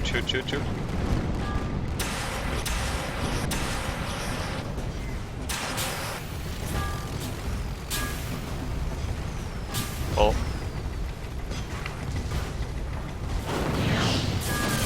Come on, reload, fucking reload. Good, let's switch left a little bit. Can't move it. Yeah, I can't because I'm like knocked us against the wall. We need to go down, we need to go down. I need to go up to get away from them.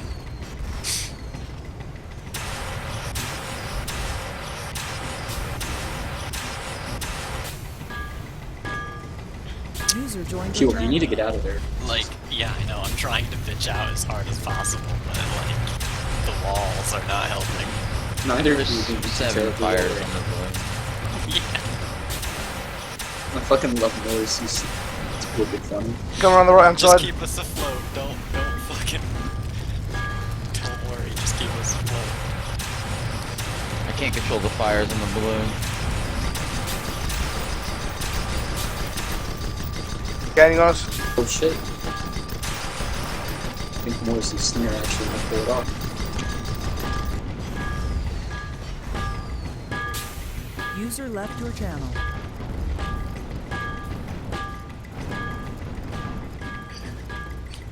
Someone asked Jack where his The ship hell? is. It's not Balloons are doing repairing. much better. Jack, If it's on fire, it won't repair properly. It wasn't on fire though.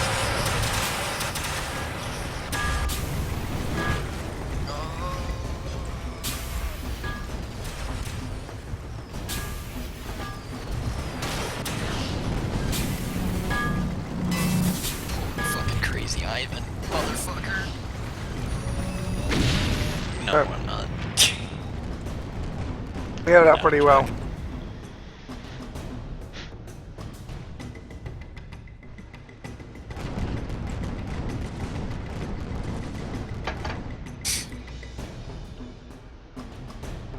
Can I not? Oh, 10 seconds before I can deploy. That explains it.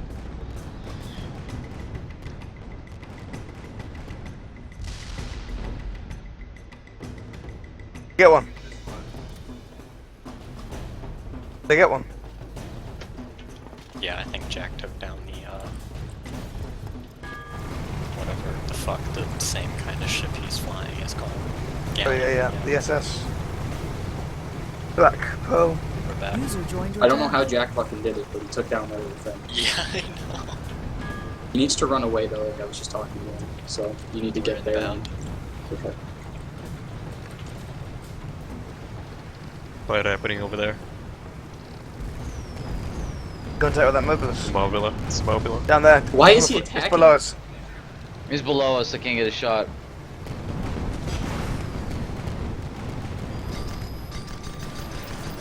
Nice, nice. User left your channel. We're behind him. Bring the flamethrower around. Bring the Hoatcher in the front. Yes! Nice one, lads. You're welcome, Jack. Nice job, gentlemen. Now get your fucking ship together. Yeah, How be on do the I lookout. Stop the whole thing Someone's on right fire? behind you. Is it on fire? It doesn't say It it's just- on fire for me. Like visually, the graphic is like smoke and flames coming Yeah, off that's of a it. glitch. I Yeah, don't behind know. The rear, on the rear. us. Black Pearl on the rear. The goddess wasn't lying. You know, spectating. You can see everything. The goddess is God. Aren't we all? They're right around this rock, Jack. The might of Cockfire is coming in. Jack, fucking dip already. You know. User left your channel.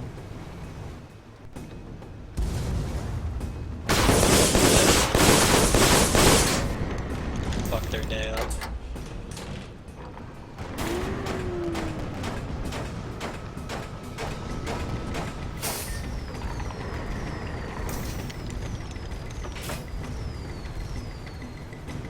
I need a little bit more to the right. I can't get a clear shot. Yeah, working on it. What's the best thing here with the Gatling gun? User joined your channel. Pretty sure Jack just said some stuff, but you need to get the fuck out of here. Yeah, I need to get to B8, apparently. Also, Go pushing north. Losing my You shot wanna go at this north. point. Who the hell is trying to bring our engine down? Let's see this. I can't What the go hell? anywhere. What the hell is messing us up? Come on, I'll get Not there. in a good position. Yeah, no, we're not gonna make it. User Jack. left your channel. Here we are. We maybe won't get it. No, don't come in.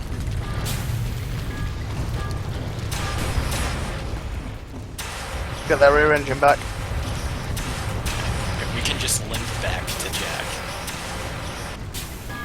I'm gonna Get try rammed. and limp us back to you if you can help, but don't come towards us.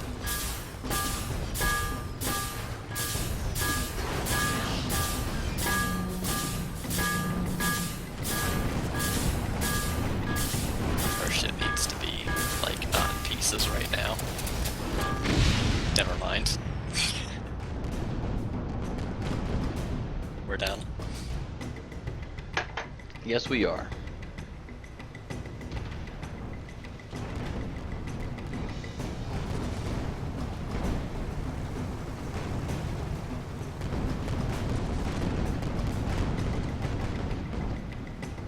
Fucking respawn time. User joined your They channel. got you guys divided up right now. You gotta get together. and Yeah. just keep- We're not yeah. divided, we're just dead. Well, that's what I mean. It's two of them for one of We're you back. at all times, and that's not gonna work. Yeah, okay, here we go. Is that Jack dead ahead of us? That just went Yes, this yes it is. He's right there. We're on your ass. So, get on the other side of him, like behind Mighty Cockfire.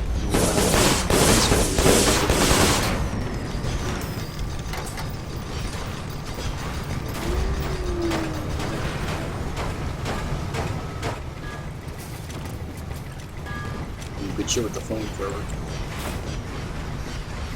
Trying to hit the same ship as Jack. Yeah, we gotta keep on the Black Pearl. Did he switch ships? I think he did. I don't know why he switched ships. We should keep focusing on the Black Pearl, Jack, because we're Yeah, already that's the one I have the fucking stay visual on. Sorry, that gondola's on our rear. That might have that mobilist. Yeah, I know. You might have to fuck with the Mighty Cockfire, otherwise it's gonna Black double Pearl. team Morrissey. About to lose Oh, a that's shot. fucking us up bad. What the fuck? User Their left their your balloon just channel. popped. They're going down. I thought we just destroyed them. It's sinking. Okay. We're gonna try and get us behind the rock. We are very on fire. And taking in a ton of damage. Yeah, I know. I'm trying to get us out of the line of fire.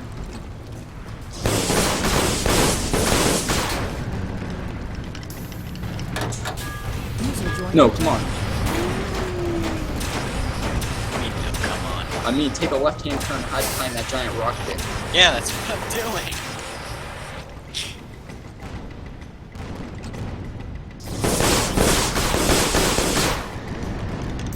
Did any of that hit?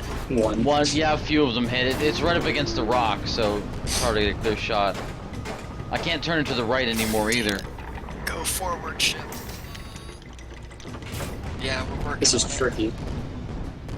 He's out of my visual now. Like I Yeah, barely he's too hit the far tail. out. We're gonna just completely turn around. Other It's a direction. good time to make sure the ship's capped out. Yeah. Yeah, I would start repairing this ship because Jack's putting up that defense for you, and it's only gonna last for so long. Actually, I think it's about to expire about now. Yeah.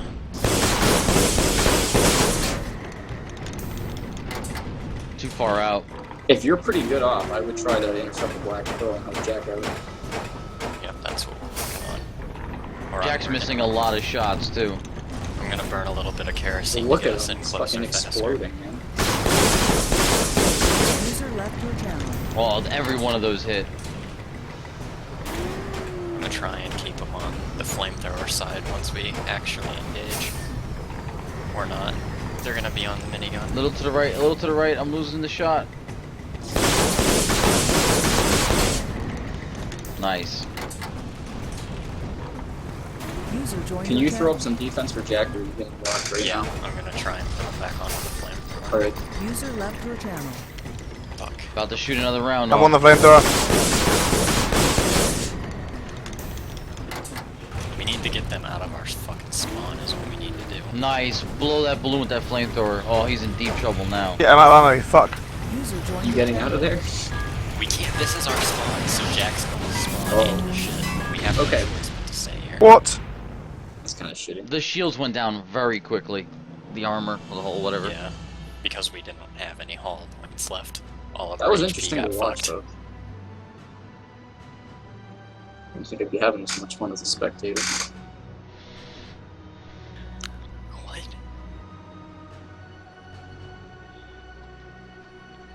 Is this just a less tanky ship? Yeah. The goldfish is really squishy, but it's really fast. Oh. And you can load it out with some pretty powerful weapons, like the Hwacha. And it's good for ramming, so if you've got the Hwacha on the front and you ram the fuck out of somebody... My guns is just gone down again, guys. Did it really? Wow. Yeah, I'll have to come back in now.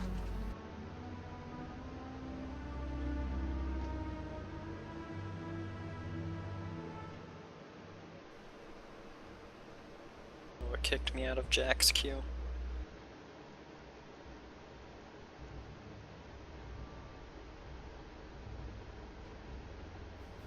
There we go.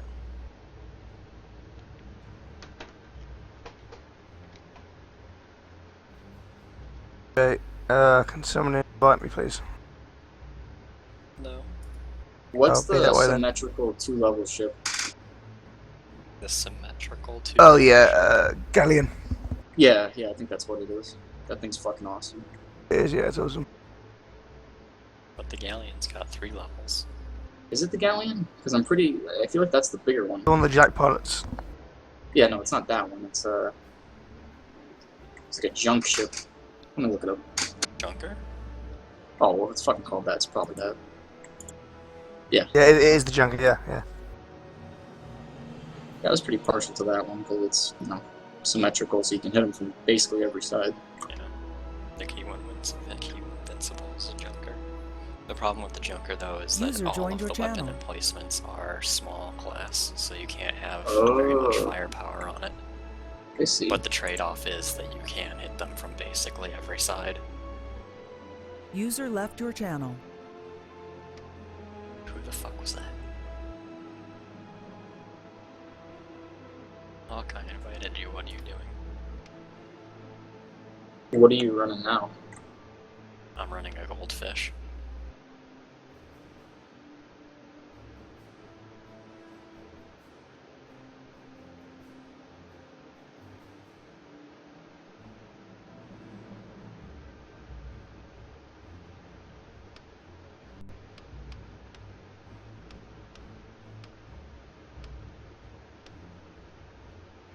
User joined your channel. Hawk, Bravo, you guys rejoining the lobby? Yeah, joined you now. It just said loading lobby data. User joined your channel. Okay, Come how on. about... Am I not in it? No, you're not, dude. No, you're not. I'll I'm re-invite. in the gotta go fast goldfish. I'm the third Oh. person Oh yeah, in there. he is now. I'm Okay, gonna restart this. Fair. User left your channel. User left your channel.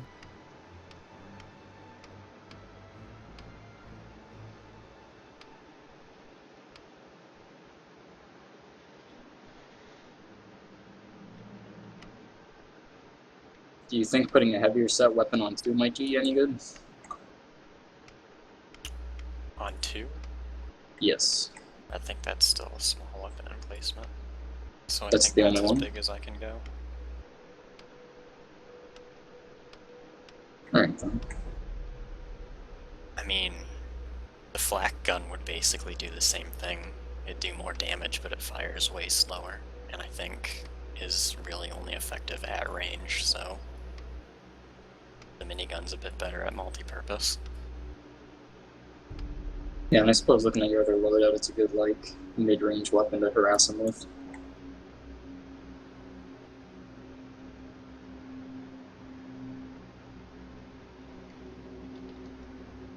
User left.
It's 5 minutes.